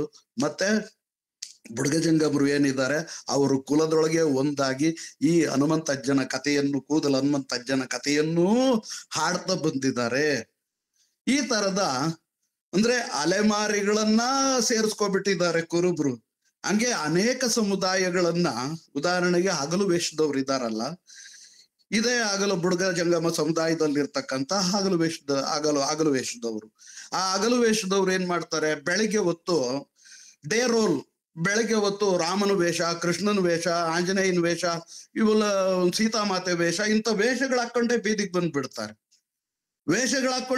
ಬರ್ತಾರೆ. ಎಲ್ಲಾದ್ರೂ ಅವರು ಬಿಡಿ ಸೇದ್ಬೇಕು ಅಂದ್ರೆ ಕೃಷ್ಣನ್ ವೇಷದಲ್ಲಿದ್ದನು ಹಂಗೆ ಬೀದಿ ಒಳಗೆ ಬಿಡಿ ಸೇದ್ತಾ ಇರ್ತಾನೆ, ಕೃಷ್ಣನ್ ವೇಷ ಹಾಕೊಂಡಿರ್ತಾನೆ, ಆಂಜನೇಯನ ವೇಷ ಹಾಕೊಂಡಿರ್ತಾನೆ. ಹಿಂಗೆ ವೇಷಗಳನ್ನ ಹಾಕೊಂಡು ಅವ್ರೆ ರಾಮ ಪರಂಧಾಮ ಅಂತ ಒಬ್ಬ ಡೋಲ್ ಬಾರಿಸಿರೋ, ಒಬ್ಬ ಹಾರ್ಮೋನಿಯಂ ಬಾರಿಸ್ಕೊಂಡು ಬೀದಿ ಒಳಗೆ ಭಿಕ್ಷೆ ಬಿಡ್ಕೊಂಡು ಹೋಗ್ತಾ ಇರ್ತಾರೆ ಇವರು ಹಗಲು ವೇಷದವ್ರು. ಹೀಗೆ ಈ ಹಗಲು ವೇಷದ ಅಲೆಮಾರಿಗಳನ್ನ ಬಳಸಿದ್ದ್ಯಾರು? ರಾಮಾಯಣ ಮಹಾಭಾರತ ನೀವು ಆಡ್ಬೇಕು ಅಂದಾಗ ಈ ರಾಮಾಯಣ ಮಹಾಭಾರತ ಕಾವ್ಯಗಳು ಕೂಡ ಮೂಲದಲ್ಲಿ ಜನಪದರ ಸೃಷ್ಟಿ.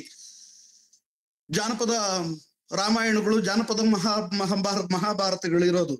ಹಾಗೆ ಅಲೆಮಾರಿಗಳನ್ನ ಒಂದು ಸಾಂಸ್ಕೃತಿಕ ವಕ್ತಾರರನ್ನಾಗಿ ಮುಖ್ಯವಾಹಿನಿ ಸಮುದಾಯಗಳು ತಮ್ಮ ಕುಲಕಥನಗಳನ್ನ ಹಾಡೋದಕ್ಕೆ, ತಮ್ಮ ಚರಿತ್ರೆಯನ್ನ ಹೇಳೋಕೆ, ಐತಿಹ್ಯಗಳನ್ನ ಹೇಳೋಕೆ, ತಮ್ಮ ವಂಶವೃಕ್ಷದ ವಿಚಾರಗಳನ್ನ ಹೇಳೋದಕ್ಕೆ ಎಳೂರ್ಗೆ ಆ ತರದ ವಂಶವೃಕ್ಷ ಹೇಳುವ, ನಿಮ್ಮ ಯಾವುದೇ ಮನೆಗೆ ಬಂದ್ರು ಕೂಡ ನಿಮ್ಮ ಬೆಡಗೆ ಯಾವ್ದು, ನಿಮ್ಮ ಬಳಿ ಯಾವ್ದು, ನಿಮ್ ಗೋತ್ರ ಯಾವ್ದು, ನಿಮ್ಮ ಮನೆ ದೇವ್ರು ಯಾವ್ದು, ಎಲ್ಲೆಲ್ಲಿ ನಿಮ್ ದೇವರುಗಳಿದಾವೆ, ನಿಮ್ಗೆ ನಿಮ್ಮ ತಾತ ಯಾರು, ಮುತ್ತಾತ ಯಾರು, ಅಜ್ಜ ಯಾರು, ಅಜ್ಜಿ ಯಾರು ಎಲ್ಲ ಹೇಳ್ತಾರೆ.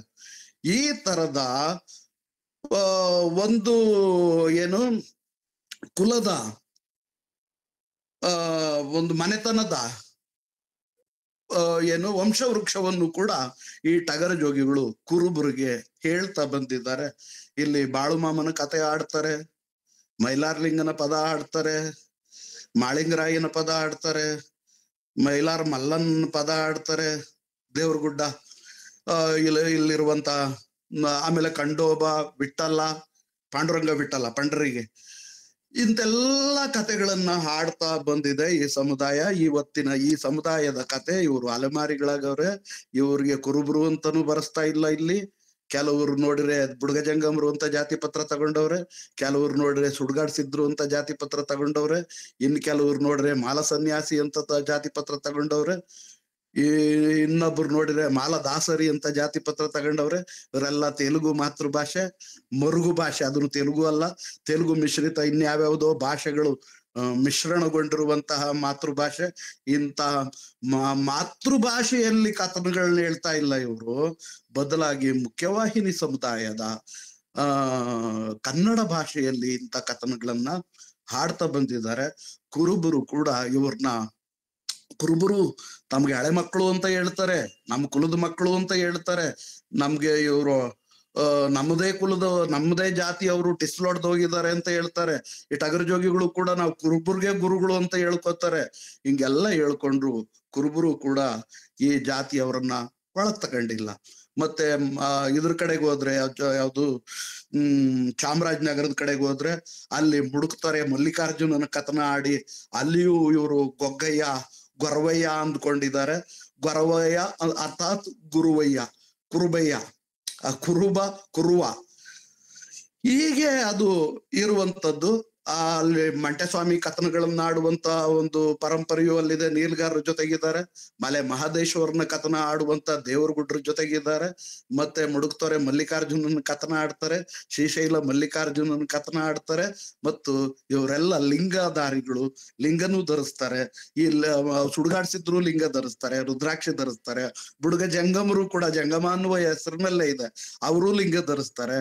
ಟಗರ ಜೋಗಿಗಳು ಲಿಂಗ ರುದ್ರಾಕ್ಷಿ ಧರಿಸ್ತಾರೆ. ಈ ತರ ಶೈವ ಪರಂಪರೆಯಲ್ಲಿ ಇರ್ತಕ್ಕಂಥವ್ರು ಇವರು ಬೇಡಗಂಪಣರ ಜೊತೆಗೂ ಕೂಡ ಇವರ ಸಂಬಂಧಗಳು ಏರ್ಪಟ್ಟಿದ್ದಾವೆ.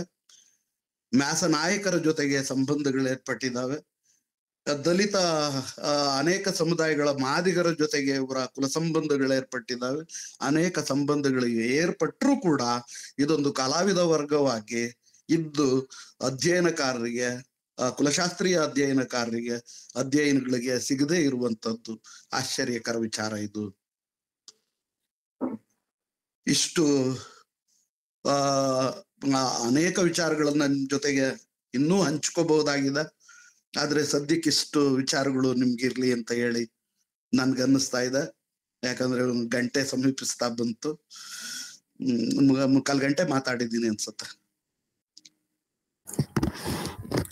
Sir thank you sir. Sir ಒಂದೆರಡು ಪದ್ಯಗಳ ಮೂಲಕ ನೋಡ್ಬಹುದಾ ಸರ್?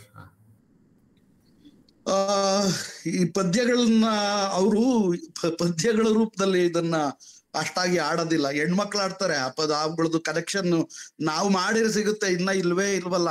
ಆದ್ರೆ ಒಂದು ಮಾತು ಹೇಳ್ತೀನಿ, ಕಲ್ಲೊಳಗುಟ್ಟಿದ ಲಿಂಗವೇನಿ ಮರ್ಯಾದೆ ಇಂದಿರು, ಕಲ್ಲೊಳಗುಟ್ಟಿದ ಲಿಂಗವೇನಿ ಮರ್ಯಾದೆ ಇರು ಮಿಂದಿರು, ನೀರೊಳಗುಟ್ಟಿದ ತಾವರೆ ಹೂವಿನಂತೆ ಅಂದ್ರು. ಕಲ್ಲೊಳಗುಟ್ಟಿದ ಲಿಂಗವೇ ನೀನು ಮರ್ಯಾದೆ ಇಂದಿರು, ಹುಟ್ಟಿದ ತಾವರೆ ಹೂವಿನಂತೆ. ಅಂದ್ರೆ ನೀರೊಳಗುಟ್ಟಿದ ತಾವರೆ ಮರ್ಯಾದೆ ಆಗೈತೆ ಅಂತ ಅಂದ್ರೆ ನೀರ್ ಗಂಟ್ಕೊಂಡಿಲ್ಲ ಅದು. ಹಂಗೆ ಕಲ್ಲೊಳಗುಟ್ಟು ಬಿಡುತ್ತಂತೆ ಯಾವ ಲಿಂಗ, ಆ ಕಲ್ಲೊಳಗುಟ್ಟಿದ ಲಿಂಗವೇ ನೀನು ಮರ್ಯಾದೆ ಇಂದಿರು. ಯಾಕೆ ಮರ್ಯಾದೆಯಿಂದ ಇರ್ಬೇಕು ಅಂತಂದ್ರೆ ಇವ್ರಿಗೆ ಲಿಂಗ ಕಲ್ಲು ಅಷ್ಟೇನೆ. ಕಲ್ಲು ಒಂದು ಕುರುಹು, ಎಂತ ಕಲ್ಲಾದ್ರೂ ಅವನಿಗೆ ದಾರಿನಲ್ಲಿ ಎಡಬಿದ್ದ ಕಲ್ಲೇ ಅವನಿಗೆ ಲಿಂಗ ಆಯ್ತು. ದಾರಿನಲ್ಲಿ ಎಡಬಿದ್ದಲ್ಲೇ ಒಂದು ಕಲ್ಲೇನೆ ಅವನಿಗೆ ಲಿಂಗ ಆಗೋಯ್ತು. ಅಷ್ಟೇ ಅಲ್ಲ, ಮಾಳಿಂಗರಾಯನ ಕಥನದಲ್ಲಿ ನಮಗೆ ಕಂಡು ಬರುವಂತದ್ದು ಕುರಿ ಹಿಕ್ಕೆಯಲ್ಲಿ ಲಿಂಗ ರೂಪದಲ್ಲಿ ಕಂಡು ಬಂತು. ಶ್ರೀಶೈಲಕ್ಕೆ ಹೋಗ್ತಾ ಇರ್ತಾರೆ ಮಲ್ಲಿಕಾರ್ಜುನನ ನೋಡೋದಕ್ಕೆ. ಮಲ್ಲಿಕಾರ್ಜುನ ಇವರಿಗೆ ದಾರಿಗೆ ಎದುರಾಗ್ತಾರೆ. ಅದು ಕಾಡುಗೊಲ್ಲರ ಕಥನದಲ್ಲೂ ಅದೇ ಇದೆ ವಿಚಾರ.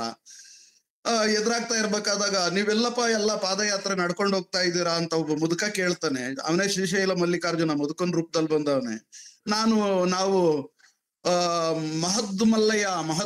ಮಹದ್ಮಲಯ ಅಂತ ಅನ್ಕೊಂಡು, ಮಹತ್ತರವಾದ ಮಲ್ಲಯ್ಯನೇ, ಮಲೆಯಲ್ಲಿರುವ ಮಲೆವಾಸಿ ಅನ್ಕೊಂಡು ಹೋಗ್ತಾ ಇರ್ತಾರಲ್ಲ, ನಾವು ಮಲ್ಲಿಕಾರ್ಜುನನ್ನು ನೋಡೋದಕ್ಕೆ ಹೋಗ್ತಾ ಇದ್ದೀವಿ.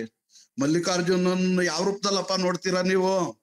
ಮಲ್ಲಿಕಾರ್ಜುನನ ಲಿಂಗದ ರೂಪದಲ್ಲಿ ನೋಡ್ತೀವಿ. ಒಂದ್ ಕಲ್ಲು, ಅದು ಕಲ್ಲಲ್ಲಿ ಮಾಡಿರುವಂತ ಲಿಂಗದ ರೂಪದಲ್ಲಿ ನೋಡ್ತೀವಿ. ಅಯ್ಯೋ, ಲಿಂಗದ ರೂಪದಲ್ಲಿ ನೋಡ್ತೀರಾ? ಹಂಗಿದ್ಮೇಲೆ ಬಸವಣ್ಣ ನಿಮ್ಮ ಕರಸ್ಥಲದ ಲಿಂಗ ನಿಮ್ ಕೈನೊಳಗೆ ಕೊಟ್ಬಿಟ್ಟವನಲ್ಲಪ್ಪ, ಹಂಗೆ ನಾನು ನಿಮ್ ಕೈಗೆ ಲಿಂಗ ಕೊಟ್ರೆ ನೀವು ಇಲ್ಲೇನೆ ಮಲ್ಲಿಕಾರ್ಜುನ ನೋಡ್ಬೋದಲ್ಲ. ಅಯ್ಯ ಅಜ್ಜ, ನಿನ್ಗೇನು ಬೆಪ್ಪೋ ಮರುಳೋ ಎಲ್ಲ ಪದನೇ ಇವು. ಹಿಂಗೆ ಹೇಳ್ತಾರ ಅವ್ರು. ನಿನಗೇನು ಬೆಪ್ಪೋ ಮರುಳೋ, ಅಂಗೈನೊಳಗೆ ಲಿಂಗ ಹೆಂಗಪ್ಪ ತೋರಿಸ್ತೀಯ ಅಂತಾರೆ. ಅಂದಾಗ ನೀವೆಲ್ಲ ಕಣ್ಣು ಮುಚ್ಕೊಂಡು ಮುಂದ್ಗಡೆಗೆ ತೆರೆದ ಹಸ್ತವನ್ನ ಚಾಚ್ರಿ. ಕಣ್ಣು ಮುಚ್ಕೊಂಡು ನಿಮ್ಮ 2 ಕರಕಂಬಲಗಳನ್ನ ಜೋಡಿಸಿ ತೆರೆದ ಹಸ್ತವನ್ನ ಚಾಚಿರಿ. ಎಲ್ರು ಕಣ್ಣು ಮುಚ್ಕೊಂಡು ತೆರೆದ ಹಸ್ತವನ್ನ ಮುಂದಕ್ಕೆ ಚಾಚ್ತಾರೆ. ಎಲ್ಲಾರು ಕಣ್ಣು ಮುಚ್ಕೊಂಡು ಲಿಂಗ ಧ್ಯಾನ ಮಾಡ್ತಾ ಇರಿ. ಲಿಂಗ ಧ್ಯಾನಕ್ಕೆ ಹೋಗ್ತಾರೆ. ಲಿಂಗ ಧ್ಯಾನಕ್ಕೆ ಹೋದಾಗ ಅಜ್ಜ ಎಲ್ಲರ ಕೈಗೂ ಕೂಡ ಒಂದೊಂದು ಕುರಿ ಹಿಕ್ಕೆಯನ್ನ ಅಂಗೈಗಳ ಮೇಲೆ ಇಟ್ಕೊಂಡ್ ಬರ್ತಾನೆ. ಇಟ್ಕೊಂಡ್ ಬಂದಾದ್ಮೇಲೆ ನೀವೀಗ ನಿಮ್ ಕಣ್ತೇರಿರಪ್ಪ. ಕಣ್ತೇರಿತಾರೆ. ನೋಡ್ರಪ್ಪ, ನಿಮ್ ಅಂಗೈನೊಳಗೆ ಲಿಂಗ ಐತೆ. ಅಂಗೈನೊಳಗೆ ಲಿಂಗ ಐತೆ. ಯಾವ್ದು? ಕುರಿ ಪಿಚ್ಗೆ ಎಲ್ಲೇ ಲಿಂಗ ಕಂಡವ್ರು ಇವ್ರು ಅಂತ. ಹಾಗೆ ಕಾಯಕದಲ್ಲಿಯೇ ಅವರು ದೈವಾರಾಧನೆಯನ್ನ, ಪ್ರಕೃತಿಯ ನಡುವೆ ಯಾವ್ದು ಗೊಬ್ಬರವಾಗುತ್ತೋ, ಅನ್ನ ಬೆಳೆದು ಕೊಡುತ್ತೋ, ನಮ್ಗೆ ಹಸುರಾಗಂಗ್ ಮಾಡುತ್ತೋ, ಕುರಿ ಗಂಜಳ ಹಿಕ್ಕೆ, ಅದರಲ್ಲೇ ಲಿಂಗ ಕಂಡವ್ರು ಅಂತ. ಇವೆಲ್ಲ ಇವ್ರು ಆಡುವಂತ ಪದಗಳೇನೆ. ಅಂದ್ರೆ ನಾನು ಆ ಪದಗಳನ್ನ ನಾನೇ ಸಂಗ್ರಹಿಸ್ಬೇಕು. ಸಂಗ್ರಹ ಇಲ್ಲಿಯೂ ಕೂಡ ಇನ್ನೂ ಸಂಗ್ರಹ ಆಗಿಲ್ಲ, ಅಥವಾ ಬೇರೆಯವ್ರು ಯಾರಾದ್ರೂ ಸಂಗ್ರಹಿಸಬೇಕು.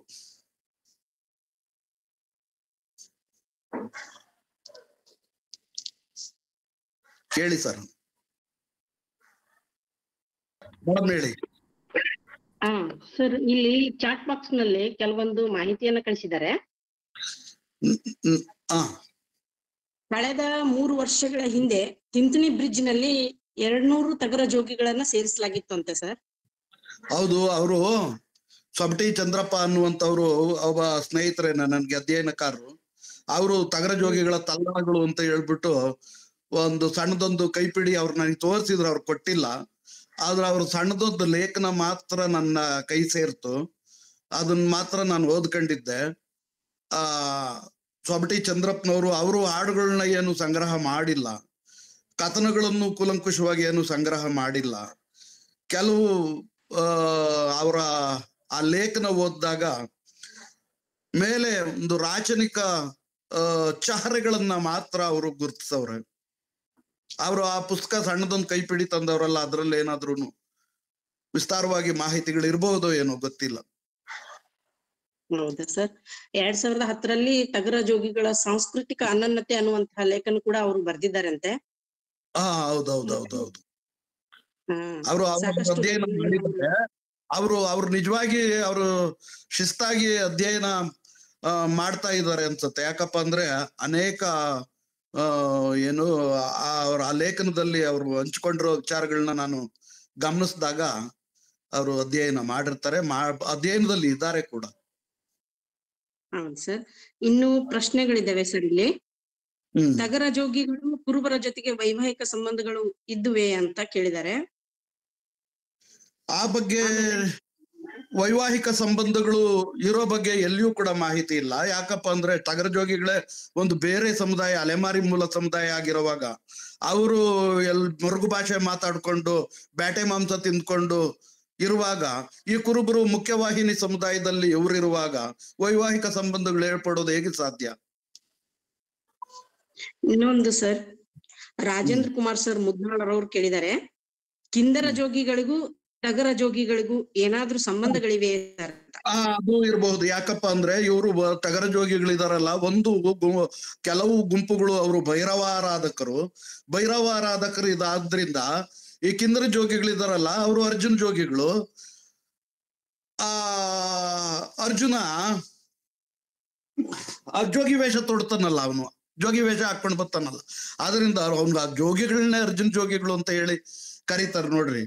ಹಂಗಾಗಿ ಇವ್ರನ್ನು ಕೂಡ ನಾವು ಟಗರ ಜೋಗಿಗಳು ಅನ್ನುವಾಗ ಆ ಜೋಗಿಗಳು ಏನು ಇವರಿದಾರಲ್ಲ ಕಿನ್ನರಿ ಜೋಗಿಗಳು, ಆ ಕಿನ್ನರಿ ಜೋಗಿಗಳು ಮಾತಾಡುವ ಭಾಷೆ ಮರಾಠಿ ಮೂಲದ, ಅದು ತೆಲುಗು ಬೇರೆ ಬೇರೆ ಭಾಷೆಗಳು ಮಿಶ್ರ ಆದಂತ ಭಾಷೆ ಅವ್ರು ಮಾತಾಡೋದು.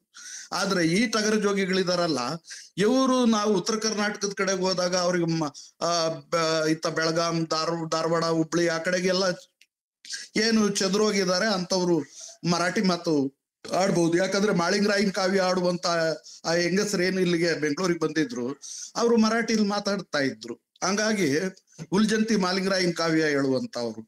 ಈ ಕಿನ್ನರ ಜೋಗಿಗಳಿಗೂ ಮತ್ತು ಟಗರ ಜೋಗಿಗಳಿಗೂ ನಡುವೆ ಸಂಬಂಧಗಳು ಆ ಕಡೆಗೆ ಏರ್ಪಟ್ಟಿರ್ಬಹುದು. ಜೋಗಿ ಎನ್ನುವ ಶಬ್ದವೂ ಕೂಡ ಅವರನ್ನ ಬೆಸೆಯುತ್ತೆ ಅಲ್ವಾ? ಸರ್, ರಾಜೇಂದ್ರ ಕುಮಾರ್ ಸರ್ದೇ ಇನ್ನೊಂದು ಪ್ರಶ್ನೆ ಇದೆ ಸರ್. ಬೆಡಗುಗಳ ಕುರಿತು ಸಂಶೋಧನೆಗೆ ಅವಕಾಶಗಳಿವೆಯೇ ಅಂತ. ಕಡ್ಡಾಯವಾಗಿ ಬೆಡಗುಗಳನ್ನ ಕುರಿತು ಅಧ್ಯಯನ ಮಾಡ್ಬೋದು. ಮುಖ್ಯವಾಗಿ ನಾವು ಯಾವುದೇ ಒಂದು ಸಮುದಾಯವನ್ನು ಅಧ್ಯಯನ ಮಾಡಿದಾಗ ಭಾಷೆ ಮತ್ತು ಆ ಸಮುದಾಯದ ಟೋಟೆಮ್ಗಳನ್ನ ನಾವು ಅಧ್ಯಯನ ಮಾಡ್ತೀವಿ, ಕುಲಚಿಹ್ನೆಗಳು. ಆ ಕುಲಚಿಹ್ನೆಗಳಲ್ಲೇ ಆ ಸಮುದಾಯದ ಗುಟ್ಟುಗಳಿರುವಂತದ್ದು ಕೂಡ. ಯಾವುದೇ ಒಂದು ಸಮುದಾಯದ ಗುಟ್ಟುಗಳು, ಸಾಂಸ್ಕೃತಿಕವಾದಂತ ಅನನ್ಯತೆಗಳು ಅಡಗಿಸಿರೋದೇನೆ ಅವರ ಬೆಡಗುಗಳು, ಗೋತ್ರಗಳು ಅಂತ ಏನ್ ಹೇಳ್ತೀವಿ, ಆ ಗೋತ್ರಗಳಲ್ಲಿ ಮತ್ತು ಕುಲಚಿಹ್ನೆಗಳಲ್ಲಿ. ಆದ್ರಿಂದ ಅಂತವುಗಳನ್ನು ಕೂಡ ತೌಲನಿಕವಾಗಿಯೂ ಅಧ್ಯಯನ ಮಾಡಬಹುದು, ನೀವು ಪ್ರತ್ಯೇಕ ಸಮುದಾಯ ನಿಷ್ಠವಾಗಿ ಅಧ್ಯಯನ ಮಾಡಬಹುದು. ಓಕೆ ಸರ್, ಧನ್ಯವಾದಗಳು. ಈಗ ಯಾರಾದ್ರೂ ನೇರವಾಗಿ ಪ್ರಶ್ನೆಯನ್ನ ಕೇಳುವವರಿದ್ರೆ ಕೇಳಬಹುದು ಸರ್. ಅವರೊಂದಿಗೆ ಸೆಕ್ಷನ್ಗೆ ಹೋಗಿ ಕಾಮೆಂಟ್ಸ್ ನೋಡ್ಕೊಳಕ್ ಗೊತ್ತಾಗ್ತಾ ಇಲ್ಲ ನನ್ಗಷ್ಟು, ಇಲ್ದ್ರ ನೋಡ್ಬೋದಾಗಿತ್ತು. ಸರ್ ಅವ್ರು ಇದಾರೆ ಇಲ್ಲಿ.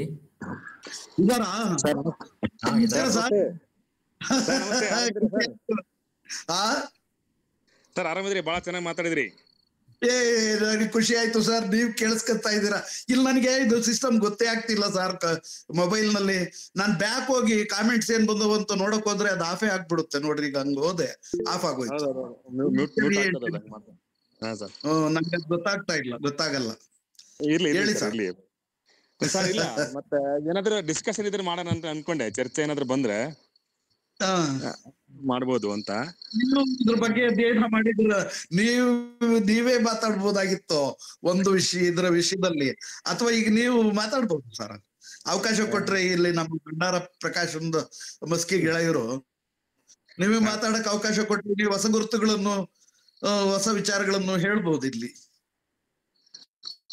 ಖಂಡಿತ ಹೇಳ್ಬೋದು ಸರ್. ಅಲ್ಲ ಏನಂತ ಈಗ ಅವ್ರಿಗೆ ಚರ್ಚೆಗೆ ಅವಕಾಶ ಸಿಕ್ಕರೆ ಹೇಳ್ಬೋದು ಸರ್. ಈ ಮತ್ತೆ ಮಾಡ್ಲಿಕ್ಕೆ ಈಗ ಆಕ್ಚುಲಿ ಅವರು ಈಗ ಏನಾಗಿದೆ ಸರ್, ಅದು ರೇವಣ ಸಿದ್ಧ ಸಂಪ್ರದಾಯದಿಂದ ಅಲ್ಲ ಸರ್, ಅದೊಂದೇ ಇಲ್ಲ. ರೇವಣ ಸಿದ್ಧ ಸಂಪ್ರದಾಯ ಒಂದೇ ಅಲ್ಲ. ನೀವು ಶಾಂತಮುತ್ತ ಅಮೋಘ ಸಿದ್ಧ, ಮಂಕ ಸಿದ್ಧ, ಮರುಳ ಸಿದ್ಧ ಅಲ್ಲ ಸಾರಿ ಮಂಕ ಸಿದ್ಧ, ಅಮೋಘ ಸಿದ್ಧ, ರೇವಣ ಸಿದ್ಧ ಅಂತ ಗೊತ್ತೀರಾ? ಮತ್ತೆ ಸಿದ್ದರಾಮೇಶ್ವರಂದು ಅದ್ರ ಆಚೆಗೂ ಇದ್ದಾರೆ ಸರ್ ಇವರು. ಸರ್ ಈಗ ಅವ್ರು ಏನ್ ಗೊತ್ತಾ, ಸಿದ್ಧ ಪರಂಪರೆ ಇವರಿದ್ದಾರೆ. ಯಾಕಪ್ಪ ಅಂದ್ರೆ ಈ ಮುಡುತ್ತೋರೆ ಮಲ್ಲಿಕಾರ್ಜುನ್ ಬಂದ್ರೆ ನೀವು ಇಲ್ಲಿ ಯಾವ ಸಿದ್ಧ ಪರಂಪರೆಯು ರೇವಣ ಸಿದ್ಧನೂ ಇಲ್ಲ, ಆಯ್ತಾ? ಸಿದ್ಧನೂ ಇಲ್ಲ, ಮತ್ತೆ ಸಿದ್ದರಾಮೇಶ್ವರನು ಕೂಡ ಇಲ್ಲ.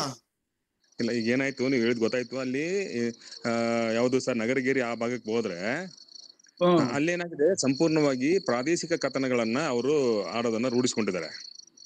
ಹೌದೌದೌದು. ಈಗ ಅವ್ರಿಗೆ ಏನಾಗಿದೆ, ತೋಪು ಜಾತ್ರೆಗಳಲ್ಲೆಲ್ಲ ಅವ್ರಿಗೆ ಅವಕಾಶ ಇತ್ತು ಹಿಂದೆ. ಈಗ ತೋಪು ಜಾತ್ರೆ 12 ವರ್ಷಕ್ಕೊಮ್ಮೆ 13 ವರ್ಷಕ್ಕೊಮ್ಮೆ ಆಗ್ತಿರೋದ್ರಿಂದ ಆ ತೋಪು ಜಾತ್ರೆ ಕೂಡ ಅವ್ರನ್ನ ಇವ್ರನ್ನ ಕೈ ಬಿಟ್ಬಿಡ್ತಿದಾರೆ. ಈಗ ಈ ಫಾರ್ ಎಕ್ಸಾಂಪಲ್ ನಾಳೆ ಇದ್ರಲ್ಲಿ ಯಾವ್ದು ವಾಲ್ಕೆರೆ ತಾಳೆಕಟ್ಟಿಯಲ್ಲಿ ಒಂದು ತೋಪು ಜಾತ್ರೆ ಆಗ್ತದಲ್ಲ, ಅಲ್ಲಿ ಕೂಡ ಇವ್ರನ್ನ ಕರಿತಿಲ್ಲ. ನಾನು ಸಜೆಸ್ಟ್ ಮಾಡಿದೀನಿ ಸರ್. ಈಗ ಬಹಳ ಮುಖ್ಯವಾಗಿ ಅವರು ಇಡೀ ಕುರುಬ ಸಮುದಾಯದ ಇಡೀ ರೇವಣ ಸಿದ್ಧ ಪರಂಪರೆ ಇರ್ಬೋದು, ಅಮೋಘ ಸಿದ್ಧ, ರೇವಣ ಸಿದ್ಧ, ಮಾಳಿಂಗರಾಯ, ವೀರಗೊಲ್ಲಾಳ, ಆಮೇಲೆ ಬೀರಪ್ಪ, ಬುಳ್ಳಪ್ಪ, ಅಕ್ಕಮಾದೇವಿ, ಈ ಮೈಲರಿಂಗ ಸರ್, ಈ ಏನ ನಮ್ಮ ಸುಮಾರು ಒಂದು 15 ಸಾಂಸ್ಕೃತಿಕ ವೀರರನ್ನು ಬರ್ತಾರಲ್ಲ ಆಲಮತ ಸಮುದಾಯದ ಒಳಗಡೆ. ಆ 15 ವಿಚಾರಕ್ಕೆ ಹೋದ್ರೆ ರೇವಣ ಸಿದ್ಧನ ಶಿಷ್ಯ ಮರುಳ ಸಿದ್ಧ. ಆ ಮರುಳ ಸಿದ್ಧ ಏನ್ ಮಾಡ್ದ, ಅವನು ಮಾದಾರರನ್ನೆಲ್ಲ ಸಾಧರನ್ನ ಮಾಡ್ದ, ಸಾಧಲಿಂಗಾಯತರನ್ನ ಮಾಡ್ದ. ಆ ರೇವಣ ವೀರಶೈವರು ಏನ್ ಮಾಡಿದ್ರು, ರೇಣುಕಾಚಾರ್ಯ ಅಂತ ಒಬ್ಬ ಸಿದ್ಧನನ್ನ ಆಚಾರ್ಯ ಪಂಚಾಚಾರ್ಯ ಅಂತ ಹಿಜಾಕ್ ಮಾಡಿದ್ರು. ಕಾಲ್ಪನಿಕ ವ್ಯಕ್ತಿ ಯಾರು, ಪಂಚಾಚಾರ್ಯರಲ್ಲಿ ರೇಣುಕಾಚಾರ್ಯ ಅನ್ನೋನು ಒಬ್ಬ ಅಯೋನಿಜ ಕಾಲ್ಪನಿಕ ವ್ಯಕ್ತಿ. ಆದ್ರೆ ರೇವಣ ಸಿದ್ಧ ಒಬ್ಬ ಯೋನಿಜ ಕಾಲ್ಪನಿಕ ಅಲ್ಲ, ಅಸಲಿ ಚಾರಿತ್ರಿಕ ವ್ಯಕ್ತಿ. ಆ ತರದ ಪರಂಪರೆಯ ವಿಚಾರಗಳನ್ನು ಕೂಡ ಅವ್ರು ಕರಪ್ಟ್ ಮಾಡವ್ರೆ. ಉದಾಹರಣೆಗೆ ನೀವು ಅಣತಿ ಮಠಕ್ಕೆ ಹೋದ್ರೆ ಕುರುಬ ಕುಲ ಸಂಸ್ಥಾಪನಾಚಾರ್ಯ ರೇಣುಕಾಚಾರ್ಯ ಅಂತಾರೆ, ಆದ್ರೆ ಕುರುಬ ಕುಲ ಸಂಸ್ಥಾಪಕ ಯಾರು, ರೇವಣ ಸಿದ್ಧ. ಆಮೇಲೆ ಸೊರೂರೋದಕ್ಕೆ ಹೋದ್ರು ಕೂಡ ಯಾರ್ದು, ರೇಣುಕಾಚಾರ್ಯರ್ದು ಹೇಳ್ತಾರೆ. ಈ ಫೋಟೋ ಕೂಡ ಯಾರ್ದಾಕಂತವ್ರೆ, ಈಗ ರೇಣುಕಾಚಾರ್ಯ ಜಯಂತಿ ಅಂತ ರೇಣುಕಾಚಾರ್ಯ ಅಂತ ಹಾಕೊಳ್ತಾವ್ರೆ, ರೇವಣ ಸಿದ್ಧನನ್ನೇ ಮರೆಸ್ತಿದ್ದಾರೆ.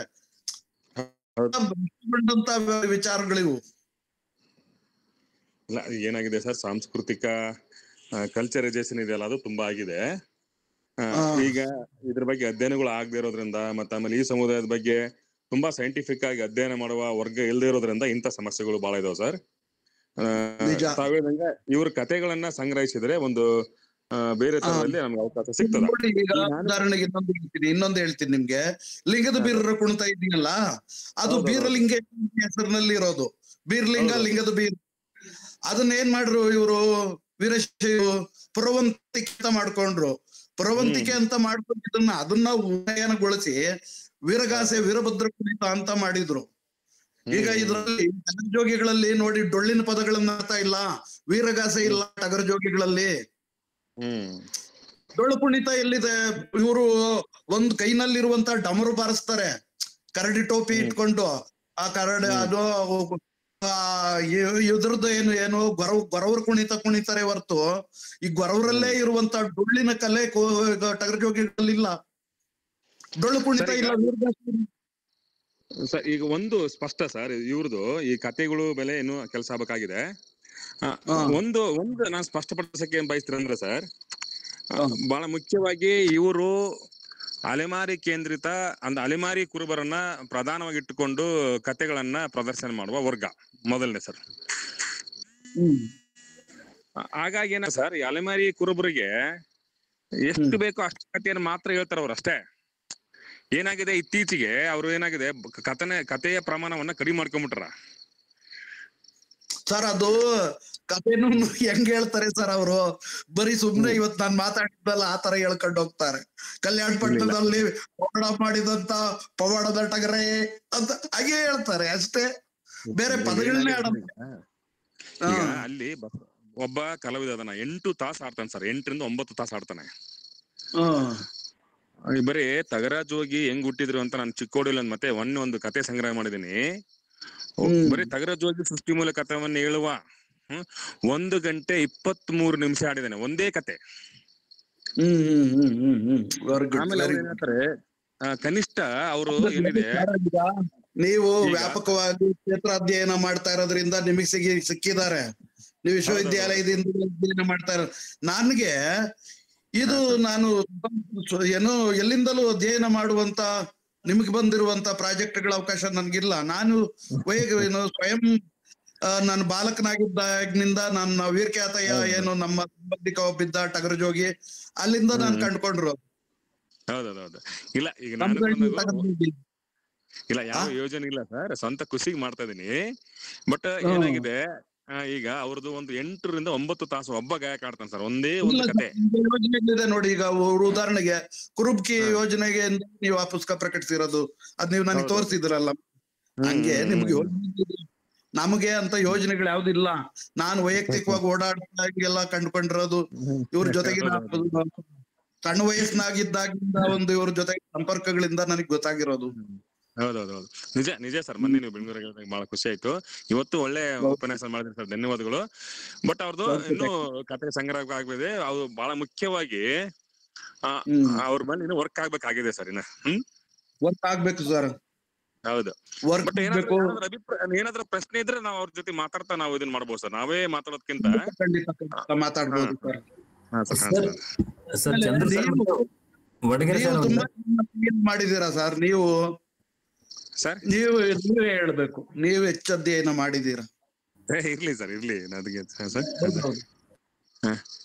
ಸರ್ ಆದ್ರೂ ನಿಮ್ಗೆ ಸರ್ ಅದು ಇಲ್ಲಿ ನೀವು ನನ್ನ ಕೋಡ್ಮುಂಟೆ ಸರ್ ಕೊಟ್ಟಿಲ್ವೇ? ಇದೆ. ಸರ್ ಬಸವರಾಜ್ ಸರ್ ಏನೋ ಕೇಳ್ತಿದ್ರೆ ಸರ್. ಹಾ ಸರ್, ಬಸವರಾಜ್ ಸರ್ ಕ್ವಶನ್ ಇದೆ ಸರ್ ಇಲ್ಲಿ. ಹೇಳಿ ಈ ಸರ್. ತಗರ ಜೋಗಿಗಳ ಹಾಡಿನ ರಾಗ ಮತ್ತು ತಾಣಗಳ ಬಗೆಗೆ ಮಾತನಾಡಬಹುದೇ ಅಂತೇಳಿ. ಸರ್ ಅವರು ಹಾಡಿನ ರಾಗ ತಾಳ ಅಂತ ನಾನ್ ನೋಡಿರೋ ಟಗರ್ ಜೋಗಿಗಳಲ್ಲಿ ಇಲ್ಲ ಸರ್.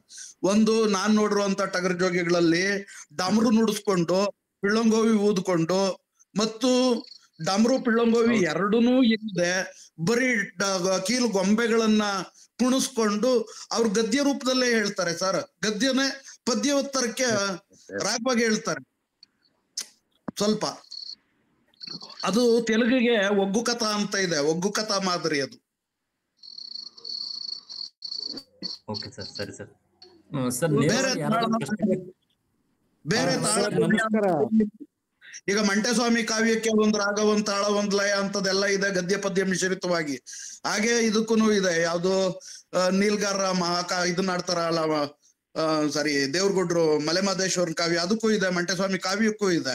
ಯತಪ್ ಜುಂಜಪ್ಪನ ಕಾವ್ಯಕ್ಕೂ ಇದೆ, ಗಣೆ ನುಡಿಸ್ಕೊಂಡು ಹೇಳುವಾಗ. ಆದ್ರೆ ಈ ತರ ಇವ್ರಿಗೆ ಗದ್ಯ ಪದ್ಯ ಮಿಶ್ರಿತವಾಗಿ ಹೇಳ್ತಾರೆ ಅಷ್ಟೇ, ಬಿಟ್ರೆ ಅದಕ್ಕೊಂದು ದೊಡ್ಡ ರಾಗ ಆಗಿರ್ಲಿ, ತಾಳ, ಲಯ ಅಂತದ ಏನೂ ಟಗರ ಜೋಗಿಗಳಲ್ಲಿ, ನಾನ್ ನೋಡಿರೋ ಟಗರ ಜೋಗಿಗಳಲ್ಲಿ ಕಂಡು ಬಂದಿಲ್ಲ.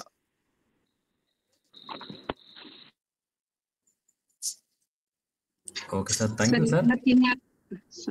ಸರ್ ನಮಸ್ಕಾರ. ಪ್ರಶ್ನೆಗಳನ್ನ ಕೇಳುವುದಾದ್ರೆ ಸರ್ ಜೊತೆಗೆ ನೇರವಾಗಿ. ಮೇಡಮ್ ಸರ್ ನಮಸ್ಕಾರ. ವಡಗೇರಿ ಸರ್, ನಾನು Shivakumar ಪೌಟೆ sir. Sir Pavate sir, ಶರಣಾರ್ಥಿಗಳು. ಶರಣಾರ್ಥಿ ಸರ್. ತುಂಬಾ ಅದ್ಭುತವಾಗಿತ್ತು ಉಪನ್ಯಾಸ. ಈ ತಗರ ಜೋಗಿಗಳಾಗ್ಲಿ, ಈ ಜಾನಪದ ಹಾಡುಗಾರರು ಹೇಗೆ ನಿರಂತರವಾಗಿ ಆಡೋ ಸಾಮರ್ಥ್ಯ ಹೊಂದಿದಾರೋ, ಹಾಗೆ ತಾವು ಸಹಿತ ನಿರಂತರವಾಗಿ ಅದ್ಭುತವಾಗಿ ಉಪನ್ಯಾಸ ಮಾಡೋ ಸಾಮರ್ಥ್ಯ ಹೊಂದಿದ್ದೀರಾ. ಬಹಳ ಖುಷಿ ಆಗತ್ತೆ ಕೇಳೋದಕ್ಕೆ. ಒಂದ್ ಚಿಕ್ಕ ಡೌಟ್ ಇತ್ತು. ಏನು ಅಂದ್ರೆ, ಈ ಮಂಕ ಸಿದ್ಧ ಸಂಪ್ರದಾಯ ಮತ್ತು ರೇವಣ ಸಿದ್ಧ ಸಂಪ್ರದಾಯಕ್ಕೆ ಏನಾದ್ರೂ ವ್ಯತ್ಯಾಸ ಇದೆಯಾ? ಏನ್ ಭಿನ್ನತೆ ಏನಿದೆ ಅಂತ? ಸರ್ ಈಗ ಇವರು ಸಿದ್ಧರು ಯಾರು, ಇವ್ರ ಮೂಲದಲ್ಲಿ ನಾಥ ಸಿದ್ಧರು ಸರ್, ನಾಥ ಪರಂಪರೆಗೆ ಸೇರಿದವರು. ಈ ಅಮೋಘ ಸಿದ್ಧ, ಈ ಇವನು ಇವಾಗ ನೀವು ಮಂಕ ಸಿದ್ಧ ಅಂದ್ರಿ. ಮಂಕ ಸಿದ್ಧ ಅಂತ ಅಂದ್ರೆ ಸ್ವನ್ನಲ್ಗೆ ಸಿದ್ರಾಮ ವಚನಕಾರ. ಈ ವಚನಕಾರರೆಲ್ಲ ಒಂದು ಅಲ್ಲಮ ಪ್ರಭು ಮತ್ತು ಶೈವ ಪ್ರತಿಭೆ, ನೀವು DR ನಾಗರಾಜ್ ಅವ್ರದ್ದು ಓದಿದ್ರೆ ಹೌದು ಹೌದು, ಒಂದು ನಾಥದಿಂದ ಕನೆಕ್ಟ್ ಆಗ್ತಾರೆ. ಈತನು ಕೂಡ ಯಾರು ಅಲ್ಲಮ ಪ್ರಭು. ಇನ್ನೊಂದು ಶೈವ ಆಳ್ವಾರರ ಕಡೆ ಕನೆಕ್ಟ್ ಆಗ್ತಾರೆ. ವೈಷ್ಣವದು ಜೊತೆಗೆ ಲಿಂಕ್ ಆಗ್ತಾರೆ. DR ನಾಗರಾಜ್ ಅವರು ನಿರ್ವಚನ ಮಾಡಿರೋ ರೀತಿನಲ್ಲಿ, ವಿಶ್ಲೇಷಣೆ ಮಾಡಿರೋ ರೀತಿನಲ್ಲಿ. ಆದ್ರೆ ಇವ್ರು ಮಾತ್ರ ಇಲ್ಲಿ ನಾವು ಕಾಣುವಂತವ್ರು ವೈಷ್ಣವದ ಜೊತೆಗೆ ಸಂಬಂಧಗಳು ಕಮ್ಮಿ. ಆದ್ರೆ ಶೈವ ಗುರುಪಂಥಗಳೇನಿದಾವೆ, ಯೋಗಧಾರೆಗಳೇನಿದೆ, ಆ ತಗರ ಜೋಗಿಗಳು ಶೈವದ ಜೊತೆಗೆ ಸಂಬಂಧಗಳು ಜಾಸ್ತಿ. ಹಂಗಾಗಿ ಮೂಲದಲ್ಲಿ ಅವರು ನಾಥದ ಜೊತೆಗೂ, ಅವರು ಮೂಲ ನೆಲೆಯೇ ಜೋಗನ್ಪಲ್ಲಿ ಆದ್ರಿಂದ, ಜೋಗನ್ನ ಅಂದ್ರೆ ಜೋಗಿ ಹಳ್ಳಿ ಅಲ್ವಾ ಸರ್. ಅದನ್ನ ಈಗ ನರಸಿಂಹರೆಡ್ಡಿ ಪಲ್ಲಿ ಅಂತ ಕರೀತಾರೆ, ಗೌರಿಬಿದನೂರು ತಾಲೂಕು, ಚಿಕ್ಕಬಳ್ಳಾಪುರ ಜಿಲ್ಲೆ. ಆ ಜೋಗಿ ಅನ್ನೋ ಶಬ್ದದಲ್ಲೇ ಅದಿದೆ. ಯಾಕಂದ್ರೆ ಇವರೆಲ್ಲ ಕಾಪಾಲಿಕ ನಾಥ ಜೋಗಿಗಳು, ಕಾಪಾಲಿಕ ಪರಂಪರೆ, ನಾಥ ಪರಂಪರೆ. ಗೋರಖನಾಥ, ಮತ್ಸ್ಯೇಂದ್ರನಾಥ, ಯಕ್ಕನಾಥ, ಜೋಗಿನಾಥ, ಜಲಂಧರ್ನಾಥ, ಮತ್ಸ್ಯೇಂದ್ರನಾಥ. ಓಕೆ ಸರ್, ಧನ್ಯವಾದಗಳು. ಸರ್ ಇದು ಸೇರ್ಸ್ಬೋದಾ ಏನಾದ್ರು? ಸರ್ ಈಗ ಮಂಕೊಡೆಯರು ಮತ್ತು ಸಿದ್ದೊಡೆಯರು ಅದರಲ್ಲ, ಅವ್ರಿಗೆ ಸೇರ್ಸ ಏನು ಯಾರು ಮಾಡ್ಬೋದಾ? ಮಾಡಿ ಸರ್, ಮಾತಾಡಿ ಸರ್. ಸಮಯದ ಕೊರತೆ ಮತ್ತೆ ಎಲ್ಲ ಸಮಯ ಆಗ್ತಾ ಬಂತು. ಏನು ಸ್ವಲ್ಪದ್ರಲ್ಲಿ ಮಾಡೋಣ ಸರ್, ಮಾಡಿ ಸರ್. ಈಗ ಆಲ್ಮತ ಸಮುದಾಯದ ಒಳಗಡೆ 3 ಗ್ರೂಪ್ ಅಂತಗಳು ನಮಗೆ ಬರ್ತವೆ. ಒಂದು ಶಾಂತ ಸಂಪ್ರದಾಯ, ಒಂದು ಸಿದ್ಧ ಸಂಪ್ರದಾಯ, ಇನ್ನೊಂದು ಸಿದ್ದರಾಮ ಸಂಪ್ರದಾಯ ಅಂತ. ಅಲ್ಲ, ಒಪ್ಕೊಂತಿನ ನಾಥ, ಸಿದ್ಧ, ಶೈವ ಪರಂಪರೆ. ಈಗ ಸರ್, ಈಗ ಅವು ಏನಾಗ್ತವೆ, ನಂತರ ಕ್ಲಾಸಿಫಿಕೇಶನ್ ಆಗ್ತವೆ. ಈಗ ಮೂಲ ಒಂದೇ ಒಪ್ಕೊಳ್ಳೋಣ. ನಂತರ 12ನೇ ಶತಮಾನದಲ್ಲಿ, 12ನೇ ಶತಮಾನದ ನಂತರ, 13, 12ನೇ ಶತಮಾನದ ನಂತರದಲ್ಲಿ ಕ್ಲಾಸಿಫಿಕೇಶನ್ ಆಗ್ತದೆ. ಬಹಳ ಮುಖ್ಯವಾಗಿ ಯಾಕೆ ಕ್ಲಾಸಿಫಿಕೇಶನ್ ಆಗುತ್ತೆ ಅಂದ್ರೆ, ಅಮೋಘ ಸಿದ್ಧನನ್ನ ಸಾಂಸ್ಕೃತಿಕ ನಾಯಕನಾಗಿ ಮಾಡಿಕೊಂಡ ಒಂದು ವರ್ಗ, ರೇವಣ ಸಿದ್ಧನನ್ನ ಸಾಂಸ್ಕೃತಿಕ ನಾಯಕನಾಗಿ ಮಾಡಿಕೊಂಡ ಒಂದು ವರ್ಗ, ಸಿದ್ದರಾಮನನ್ನ ಸಂಪ್ರದಾಯ ಮಾಡಿಕೊಂಡ ಮತ್ತೊಂದು ವರ್ಗ ಇದೆ. ಸಿದ್ದರಾಮನನ್ನ ಕುಲಗುರು ಮಾಡ್ಕೊಂಡ ವರ್ಗ ಕುರುಬ ಸಮುದಾಯ ಇರ್ಬೋದು ಅಥವಾ ಬೇರೆ ಇರ್ಬೋದು, ತಕ್ಷಣ ಅದು ಏನಾಗಿದೆ, ಅಷ್ಟು ಜನಪ್ರಿಯತೆ ಬರಲಿಲ್ಲ. ಬಹಳ ಮುಖ್ಯವಾಗಿ ಅಮೋಘ ಸಿದ್ಧ ಮತ್ತು ರೇವಣ ಸಿದ್ಧ ಸಂಪ್ರದಾಯವಲ್ಲ, ಶಾಂತ ಸಂಪ್ರದಾಯ ಅಂತ ಕರಿತೀವಿ ನಾವು, ಬಹಳ ಮುಖ್ಯವಾಗಿ ರೇವಣ ಸಿದ್ಧ ಸಂಪ್ರದಾಯ ಅಂತಾನೆ ಕರಿತೀವಿ ಅದಕ್ಕೆ. ಆಮೇಲೆ ಇದು ಗುರುವಿನ್ ಅಂತ ನಾವು ಕರಿತೀವಿ, ಯಾರಿಗೆ ಅಮೋಘ ಸಿದ್ಧ ಪರಂಪರೆಗೆ ಗುರುವಿನ್ ಅಂತ ಕರಿತೀವಿ. ಈ ಗುರುವಿನ್ ಅವರು ಬಹಳ ಮುಖ್ಯವಾಗಿ ಯಾಕೆ ಕ್ಲಾಸಿಫಿಕೇಶನ್ ಆಗುತ್ತೆ ಅಂದ್ರೆ, ಇವರು ವಿಭೂತಿ ಆರಾಧನೆಗೆ ಹೆಚ್ಚು ಆದ್ಯತೆ ಕೊಡ್ತಾರೆ, ಯಾರು ಶಾಂತ ಸಂಪ್ರದಾಯ ಅಥವಾ ರೇವಣ ಸಿದ್ಧ ಸಂಪ್ರದಾಯ ಅವರು. ಬಟ್ ಅದು ಅವ್ರಿಗೆ ಏನಾಗುತ್ತೆ, ಅದು ಕಿರಿಕಿರಿ ಆಗ್ತದ. ಅದಕ್ಕೆ ಅವ್ರು ಏನ್ ಮಾಡ್ತಾರೆ, ಅದು ರೇವಣ ಸಿದ್ದರಾಮ ಅಮೋಘ ಸಿದ್ಧ ಸಂಪ್ರದಾಯವರು ಭಂಡಾರ ಆರಾಧನೆಯನ್ನ ಹೆಚ್ಚು ಅವರು ಆರಾಧನೆ ಮಾಡುತ್ತಿರುವ ಕಾರಣಕ್ಕಾಗಿ ಅವ್ರು ಏನ್ ಮಾಡ್ತಾರೆ, ಈ ಪಂಥದಿಂದ ಹೊರಗೆ ಹೋಗ್ತಾರೆ. ಅವರು ಹೊರಗೆ ಹೋಗಿ ಅರಕೇರಿ ಎನ್ನುವ ಜಾಗವನ್ನ ಪ್ರಮುಖ ಆರಾಧನಾ ಕೇಂದ್ರ ಮಾಡಿಕೊಂಡು ಇಡೀ ಭಾಗದೊಳಗೆ ಅದನ್ನು ವಿಸ್ತರಿಸ್ತಾರೆ. ಅಲ್ಲಿ ಅದೇನಾಗುತ್ತೆ ಅಂದ್ರೆ, ಆದ್ರೂ ಎಷ್ಟು ಮಟ್ಟಿಗೆ ವಿಸ್ತರಿಸ್ತಾರೆ ಅಂದ್ರೆ, ಅಮೋಘ ಸಿದ್ಧ ಸುಮಾರು 700 ಶಿಷ್ಯರುಗಳನ್ನ ಹೊಂದಿದ ಅಂತ. 700 ಅದು 7,000 ಆಯ್ತು ಅಂತ ಮೆಟಫರಿಕ್ ಅದು. ಬಟ್ ಆದ್ರೆ ಈಗಲೂ ನೀವು ಚಟ್ಟಿ ಅಮಾವಾಸ್ಯೆ ಆ ಸಂದರ್ಭದಲ್ಲಿ ಬಂದ್ರೆ 250ರಿಂದ 300 ಪಲ್ಲಕ್ಕಿಗಳು ಏನಾಗುತ್ತೆ, ಅರಕೇರಿ ಅಮೋಘ ಸಿದ್ಧನ ಭೇಟಿ ಮಾಡೋದಕ್ಕೆ ಬರ್ತಾವೆ. ಎಲ್ಲ ಕೂಡ ನಾವು ಮಂಕ ಒಡೆಯರ, ವಿಶೇಷವಾಗಿ ಅಮೋಘ ಸಿದ್ಧ ಸರ್ ಸುಮ್ಮನೆ ಅವನ್ನೆಲ್ಲ ಈ ಪವಾಡಿಕರದ ಕೇಳಿರೋದು. ಉದಾಹರಣೆಗೆ ಹಂಗೊಂದು ಸಿದ್ಧಲಿಂಗೇಶ್ವರರ ಬಗ್ಗೆನೂ ಹೇಳ್ತಾರೆ. ಯಡಿಯೂರು ಸಿದ್ಧಲಿಂಗೇಶ್ವರರ ಬಗ್ಗೆ ಏನ್ ಹೇಳ್ತಾರೆ, ಯಡಿಯೂರು ಸಿದ್ಧಲಿಂಗೇಶ್ವರು 3,30,30,000 ಸಮಯ ಭೇದ ಶಿಶು ಮಕ್ಕಳನ್ನ ಒಳಗೊಂಡು ಅಂತಾರೆ. ಆಗ ಜನಸಂಖ್ಯೆ ಎಷ್ಟು? ಈಗ ಮೆಟಫರಿಕ್ ಆಗಿರೋದು ಬೇರೆ ಸರ್, ಬಟ್ ಆದ್ರೆ ಕ್ಲಾಸಿಫಿಕೇಶನ್ ಶುರು ಆಗುತ್ತಲ್ಲ ಇವ್ರ ಕಡೆ ಕ್ಲಾಸಿಫಿಕೇಶನ್ ಶುರುವಾಗಿ ಅದೊಂದು ದೊಡ್ಡ ಪಂಥವಾಗಿ ಬೆಳಿತೈತಿ. ಯಾವುದು ಅಮೋಘ ಸಿದ್ಧ ಪರಂಪರೆ ಇದೆಯಲ್ಲ, ಮಂಕೊಡೆಯ ಪರಂಪರೆ ಇದೆಯಲ್ಲ, ಅದು ದೊಡ್ಡ ಪಂಥವಾಗಿ ಬೆಳಿತಿದೆ. ಇವತ್ತು ಕೂಡ ನಾವು ಮಂಕೊಡೆಯರ್ ಅಂತಾನೆ ಒಂದು ದೊಡ್ಡ ಗುರು ಬಳಗ ಅದು ಗುರು ಒಡೆಯರ್ ಇದಾರಲ್ಲ, ಅದ್ರೊಳಗೆ ಏನ್ ರೇವಣ ಸಿದ್ದಪ್ಪ ಗುರು ಒಡೆಯರ ಒಳಗಡೆ ಮಂಕೊಡೆಯರು ಮತ್ತು ಇವರು ಇದಾರಲ್ಲ, ಅವ್ರು 2 ಕ್ಲಾಸಿಫಿಕೇಶನ್ಸ್. ಅದು ತುಂಬಾ ವಿಸ್ತಾರವಾದ ಅಧ್ಯಯನ. ಬಟ್ ಅದು ಸುಮಾರು ಅದು ಈಗ ಈ ಭಾಗಕ್ಕೆ ರೇವಣ ಸಿದ್ಧ ಪರಂಪರೆ ಬೆಳೆದ್ರೆ ಆ ಭಾಗಕ್ಕೆ ಅಮೋಘ ಸಿದ್ಧ ಪರಂಪರೆ ಬೆಳಿತಿದ. ಇವ್ರು ಬಹಳ ಮುಖ್ಯವಾಗಿ ಲಿಂಗಧಾರಿ ಮತ್ತು ವಿಶೇಷವಾಗಿ ಇವ್ರು ಏನ್ ಮಾಡ್ತಾರೆ, ಬಸವ ತತ್ವವನ್ನ ಹೆಚ್ಚು ಮುಂಚೂಣಿತ ಅನುಸರಣೆ ಮಾಡ್ತಾರೆ ಅನ್ನೋ ಕಾರಣಕ್ಕಾಗಿ ಅವ್ರು ವಿರೋಧ ಮಾಡ್ತಾರೆ. ಅವ್ರು ಯಾರು, ಅಮೋಘ ಸಿದ್ಧ ಪರಂಪರೆಯವರು. ಈ ತರದ ಕ್ಲಾಸಿಫಿಕೇಶನ್ ತುಂಬಾ ಇದೆ ಸರ್. ಅದು ಫಿಲಾಸಫಿಕಲ್ ಇದು. ಅಮೋಘ ಸಿದ್ಧ ಚೆನ್ನಪ್ಪ ಕಟ್ಟಿ ಸರ್ ಸಂಗ್ರಹ ಮಾಡಿರುವಂತಹ ಅಮೋಘ ಸಿದ್ಧ ಮಹಾಕಾವ್ಯವನ್ನು ಗಮನಿಸಿ ನೀವು, ಬಹಳ ಅದ್ಭುತವಾದ ನಿಮ್ಗೆ ಟೆಕ್ಸ್ಟ್ ಅನ್ನ ಹೇಳ್ತಾ ಹೋಗ್ತದ. ಹೌದು. ಹಾ sir. Thank you sir. Sir ಧನ್ಯವಾದಗಳು. ಇಲ್ಲಿ ನೋಡ್ರಿ, ವೆಂಕಟೇಶ್ ಎಂ ಪಾಟೀಲ್ ಸರ್ ಅನ್ನುವಂತವ್ರು ಒಂದು ಪ್ರಶ್ನೆಯನ್ನ ಹಾಕಿದ್ದಾರೆ ಸರ್. ಟಗರು ಜೋಗಿಗಳಲ್ಲಿ ಹಾಡಲಾಗುವ ಪ್ರಸಿದ್ಧ ಹಾಡು ಯಾವುದು? ಅವರ ಹಾಡುಗಳ ಸಾಂಸ್ಕೃತಿಕ ಅನನ್ಯತೆ ಏನು ಸರ್ ಅಂತ. ಟಗರು ಜೋಗಿಗಳು ಹಾಡುವಂತಹ ಹಾಡುಗಳಲ್ಲಿ ಅಂದ್ರೆ ಪದಗಳಲ್ಲಿ ಬಹಳ ಮುಖ್ಯವಾಗಿ ಉತ್ತರ ಕರ್ನಾಟಕಕ್ಕೆ ಹೋದ್ರೆ ಮಾಳಿಂಗರಾಯನ ಕಾವ್ಯ, ಮಾಳಿಂಗರಾಯನ ಪದಗಳು. ಆ ಕಾವ್ಯ ಅಂದ್ರೆ ಅದು ಜಾನಪದರು ಬೇರೆ ಹಾಡ್ಕೋಬಹುದು, ಆದ್ರೆ ಟಗರು ಜೋಗಿಗಳು ಹೇಳೋದು ಒಂದು ಗದ್ಯ ಸ್ವರೂಪದಲ್ಲಿ ಅವರು ಮಂಡಿಸ್ತಾರೆ. ಹೆಣ್ಮಕ್ಳು ಅದ್ರ ಕಾವ್ಯನು ಆಡ್ಬೋದು, ಅದು ಚಂದ್ರಪ್ಪ ಸೊಬಟಿ ಸರ್ ಗೊತ್ತು. ಆದ್ರೆ ಇಲ್ಲಿ ನಮ್ಮ ಚಿಕ್ಕಬಳ್ಳಾಪುರ ಜಿಲ್ಲೆಗೆ ಬಂದ್ರೆ ಒಂದು ಇದು ಮೈಲಾರ ಲಿಂಗ, ಅದು ಗೊಟ್ಟು ಮೈಲಾರ ಮಲ್ಲನ್ನ, ಆತನ ಪದಗಳನ್ನ, ಆ ಮೈಲಾರ ಮಲ್ಲನ್ನ, ಗೊಟ್ಟು ಮೈಲಾರ ಮಲ್ಲನ್ನ, ಮತ್ತೆ ಇದು ಏನು ಹಿರೇ ಮೈಲಾರ ಏನು ರಾಣಿಬೆನ್ನೂರ್ ಹತ್ರ ಏನಿದೆ ಆ ಮೈಲಾರ ಲಿಂಗನ ಪದಗಳನ್ನ, ಅದನ್ನ ಬಿಟ್ರೆ ಇಲ್ಲಿ ನಾವು ಆಡೋದು ಈ ಕುರುಬರು ಹುಟ್ಟಿದ ಕುಲಕಥನಗಳು ಮತ್ತೆ ಆ ಕೀಲುಗೊಂಬೆಗಳನ್ನ ಆಡಿಸ್ತಾ ಹೇಳುವಂತ ಟಗರ ಪವಾಡದ ಕಥನ. Okay sir. ಇಲ್ಲಿ ರಾಜೇಂದ್ರ ಕುಮಾರ್ ಸರ್ ಅವರು ಇನ್ನೊಂದು ಪ್ರಶ್ನೆಯನ್ನು ಹಾಕಿದ್ದಾರೆ. ಒಟ್ಟಿನಲ್ಲಿ ಟಗರ ಜೋಗಿಗಳ ಫಿಲಾಸಫಿ ಏನು ಹೇಳುತ್ತಾರೆ ಸರ್? ಅಂದ್ರೆ ವೈದಿಕ ಚಿಂತನೆಯೋ ಅಥವಾ ಅವೈದಿಕ ದಾರಿಯೋ ಅಂತ. ಒಟ್ಟಿನಲ್ಲಿ ಟಗರ್ ಜೋಗಿಗಳ ಫಿಲಾಸಫಿ ಏನ್ ಹೇಳುತ್ತೆ ಅಂದ್ರೆ, ಇವರೆಲ್ಲ ನಿಸರ್ಗಾರಾಧಕರು, ನಿಸರ್ಗವನ್ನೇ ದೈವ ಅಂತ ಹೇಳಿ ನಂಬಿದವರು. ಈ ಏನಿದೆ ಪಶು ಪಾಲನೆ ಅಥವಾ ಕುರಿಗಾಹಿ, ಈ ಸಂಪತ್ತಿನ ಜೊತೆನಲ್ಲಿರೋರು ಅವರು ಏನ್ ಹೇಳ್ತಾರೆ, ಮೂಡ್ಲಿಗೆ ಮುಡ್ಲು ದಿಕ್ಕಿಗೆ ಮುಂಜಾನೆಯ ಕುರಿ ಎಬ್ಬಿಸ್ಬೇಕು ಅಂತಾರೆ.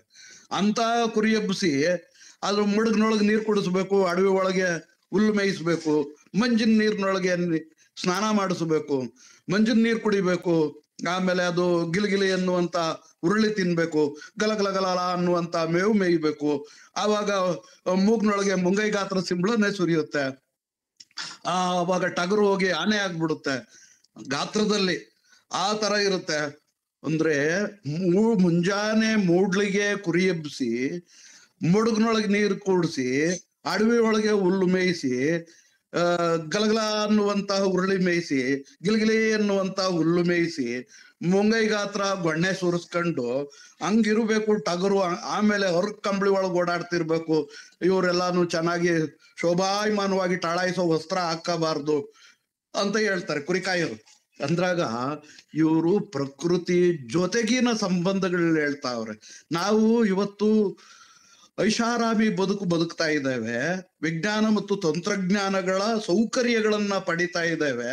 ಈ ವಿಜ್ಞಾನ ತಂತ್ರಜ್ಞಾನ ನಗರೀಕರಣದ ಸೌಕರ್ಯಗಳಿದಾವೆ. ಈ ಸೌಕರ್ಯಗಳನ್ನ ನಾವು ನೀಗಿಕೊಂಡು ನಾವು ಪ್ರಕೃತಿ ಕಡೆಗೆ ಚಲಿಸುವವರಾಗ್ಬೇಕು ಅನ್ನುವಂಥದ್ದು ಫಿಲಾಸಫಿ. ನಾವು ಬನದ ಮಕ್ಕಳಾಗ್ಬೇಕು, ಅಡವಿಯ ಮಕ್ಕಳಾಗ್ಬೇಕು. ನಗರೀಕರಣ ಮಾಡ್ತಾ, ಕೈಗಾರಿಕೀಕರಣ ಮಾಡ್ತಾ ನಾವ್ ಎತ್ತೋದ್ವಿ, ಪ್ರಕೃತಿ ಬಿಟ್ಟು ಆಚೆ ಕಡೆ ಬಂದ್ವಲ್ಲ. ಇವ್ರೇನ್ ಹೇಳ್ತಾವ್ರೆ? ಪ್ರಕೃತಿ ತತ್ವ ಹೇಳ್ತಾವ್ರೆ. ಪ್ರಕೃತಿಯೊಳಗೆ ಎಲ್ಲ ಸಕಲ ಜೀವ ಮಂಡಲದಲ್ಲಿ ಮನುಷ್ಯನು ಕೂಡ ಒಂದು ಜೀವಿಯಾಗಿ ಅವನು ಒಂದು ಘಟಕ ಆದ್ರಿಂದ ಅವನು ಪ್ರಕೃತಿಗೆ ಹತ್ತಿರದಲ್ಲಿ ಪ್ರಕೃತಿ ಸ್ನೇಹಿಯಾಗಿ ಸರಳ ಬದುಕನ್ನ ಬದುಕಬೇಕು ಅಂತ ಸರಳತೆಯ ಒಂದು ತತ್ವವನ್ನ ಪ್ರತಿಪಾದಿಸ್ತಾವ್ರೆ ಟಗರು ಜೋಗಿಗಳು. Okay sir, thank you. ಇನ್ನಾರಾದ್ರೂ ಪ್ರಶ್ನೆಗಳನ್ನ ಕೇಳುವರಿದ್ರೆ ಅವಕಾಶ ಇದೆ. ಸರ್, ಒಂದು ಪ್ರಶ್ನೆ ಸರ್. ಈ ಟಗರ ಜೋಗಿಗಳ ಹಾಡಿನಲ್ಲಿ ಐತಿಹಾಸಿಕ ಅಂಶಗಳು ಕಂಡು ಬರ್ತಾವ ಸರ್? ಹೆಚ್ಚು ಪುರಾಣಾಂಶಗಳೇ ಇದೆ. ಅಂದ್ರೆ ಸಾಂಸ್ಕೃತಿಕ ನಾಯಕರನ್ನ ಪುರಾಣೀಕರಿಸಿದೆ. ಇವೆಲ್ಲ ಐತಿಹ್ಯಗಳಿಂದ ಇರುವಂತದ್ದು. ಐತಿಹ್ಯ ಅಥವಾ ಪುರಾಣದಲ್ಲಿ ಚರಿತ್ರೆಯ ಕ್ಷೀಣ ಬಿಂಬಗಳನ್ನ ನಾವು ನೋಡ್ತೇವೆ. ಇದು ಯಾವ ತರ ಇವ್ರು ನುಡಿಯೋ ಕಾಲಜ್ಞಾನದಲ್ಲಾಗಿರ್ಬೋದು, ಇವ್ರು ಹೇಳೋ ಐತಿಹ್ಯಗಳಲ್ಲಾಗಿರ್ಬೋದು, ಇವ್ರು ಹೇಳುವಂತ ಕುಲ ಪುರಾಣಗಳಲ್ಲಾಗಿರ್ಬೋದು, ಅದರಲ್ಲೆಲ್ಲ ಚರಿತ್ರೆಯ ಕ್ಷೀಣ ಬಿಂಬಗಳವೆ.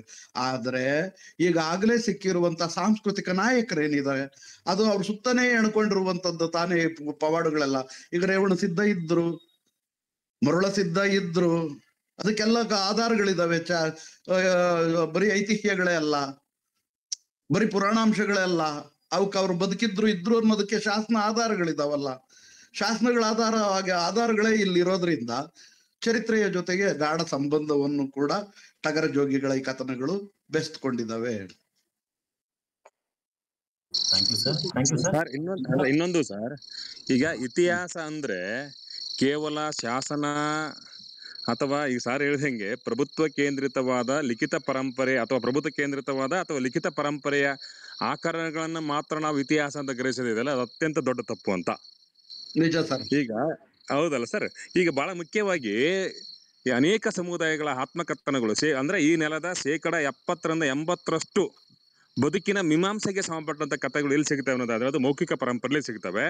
ಈ ಬಗ್ಗೆ ಮೌಖಿಕ ಪರಂಪರೆಯನ್ನ ಜೀವಂತಗೊಳಿಸುವ ಅನೇಕ ವೃತ್ತಿ ಗಾಯಕ ಪರಂಪರೆಗಳು ನಮ್ಮಲ್ಲಿದ್ದಾವೆ. ಈಗ ಪೂಜಾರಿಗಳಿರ್ಬೋದು, ಮೈಲರಂಗ ಗೊರವರು ಇರ್ಬೋದು, ಗನೆಯವರು ಇರ್ಬೋದು, ಕಿನ್ನರಿ ಜೋಗಿಗಳಿರ್ಬೋದು, ಎಳವರು ಇರ್ಬೋದು, ಮತ್ತೆ ಆಮೇಲೆ ಮಂಟೇಸ್ವಾಮಿ ನಾಡುವ ಮದಪಾಪನ ಕಂಸಾಳೆ ಅವರು ಇರ್ಬೋದು, ಗನೆಯವರು ಇರ್ಬೋದು, ನೀಲ್ಗಾರರು ಇರ್ಬೋದು. ಅಂದ್ರೆ ನೀವು ಈ ತರದ ಕನಿಷ್ಠ 35-40ಕ್ಕೂ ಹೆಚ್ಚು ವೃತ್ತಿ ಗಾಯಕ ಪರಂಪರೆಗಳು ಹೇಳ್ತಾವಲ್ಲ ಕಥೆಗಳು, ಅವೆಲ್ಲವೂ ಕೂಡ ನಾವು ಐತಿಹಾಸಿಕ ಕಥನಗಳು ಸರ್ ಅವು.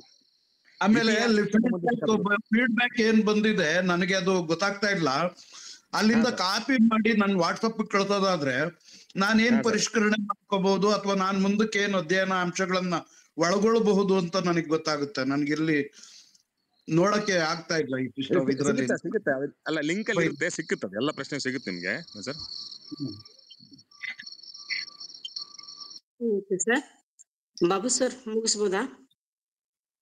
ಹಾ ಮ್ಯಾಮ್, ಮುಗಿಸಿ ಮ್ಯಾಮ್. Okay sir.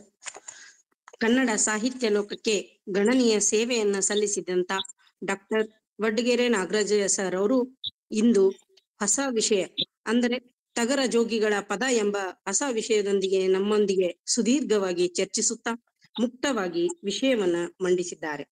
ಬಹಳ ಅದ್ಭುತವಾದಂತಹ ವಿಚಾರಗಳನ್ನ ತಿಳಿಸುತ್ತಾ ಒಳ್ಳೆಯ ವಿಮರ್ಶೆಯನ್ನ ನಮ್ಮೊಂದಿಗೆ ಚರ್ಚಿಸಿ ನಮ್ಮೆಲ್ಲರಲ್ಲಿಯೂ ಹೊಸ ಆಲೋಚನೆಗಳಿಗೆ ಮತ್ತು ಹೊಸ ಚಿಂತನೆಗಳಿಗೆ ದಾರಿ ಮಾಡಿಕೊಟ್ಟಿದ್ದಾರೆ.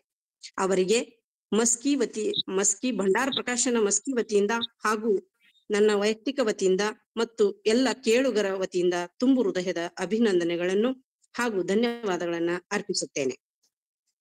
ಹಾಗೆ ಕಾರ್ಯಕ್ರಮವನ್ನ ಆಯೋಜಿಸಿದಂತಹ ಭಂಡಾರ ಪ್ರಕಾಶನ ಮಸ್ಕಿಯ ಎಲ್ಲ ಕಾರ್ಯಕಾರಿ ಸಮಿತಿಯ ಸದಸ್ಯರಿಗೂ ವೈಯಕ್ತಿಕವಾಗಿ ಹಾಗೂ ಎಲ್ಲ ಕೇಳುಗರ ವತಿಯಿಂದ ತುಂಬು ಹೃದಯದ ಅನಂತ ಧನ್ಯವಾದಗಳನ್ನ ಸಲ್ಲಿಸುತ್ತೇನೆ.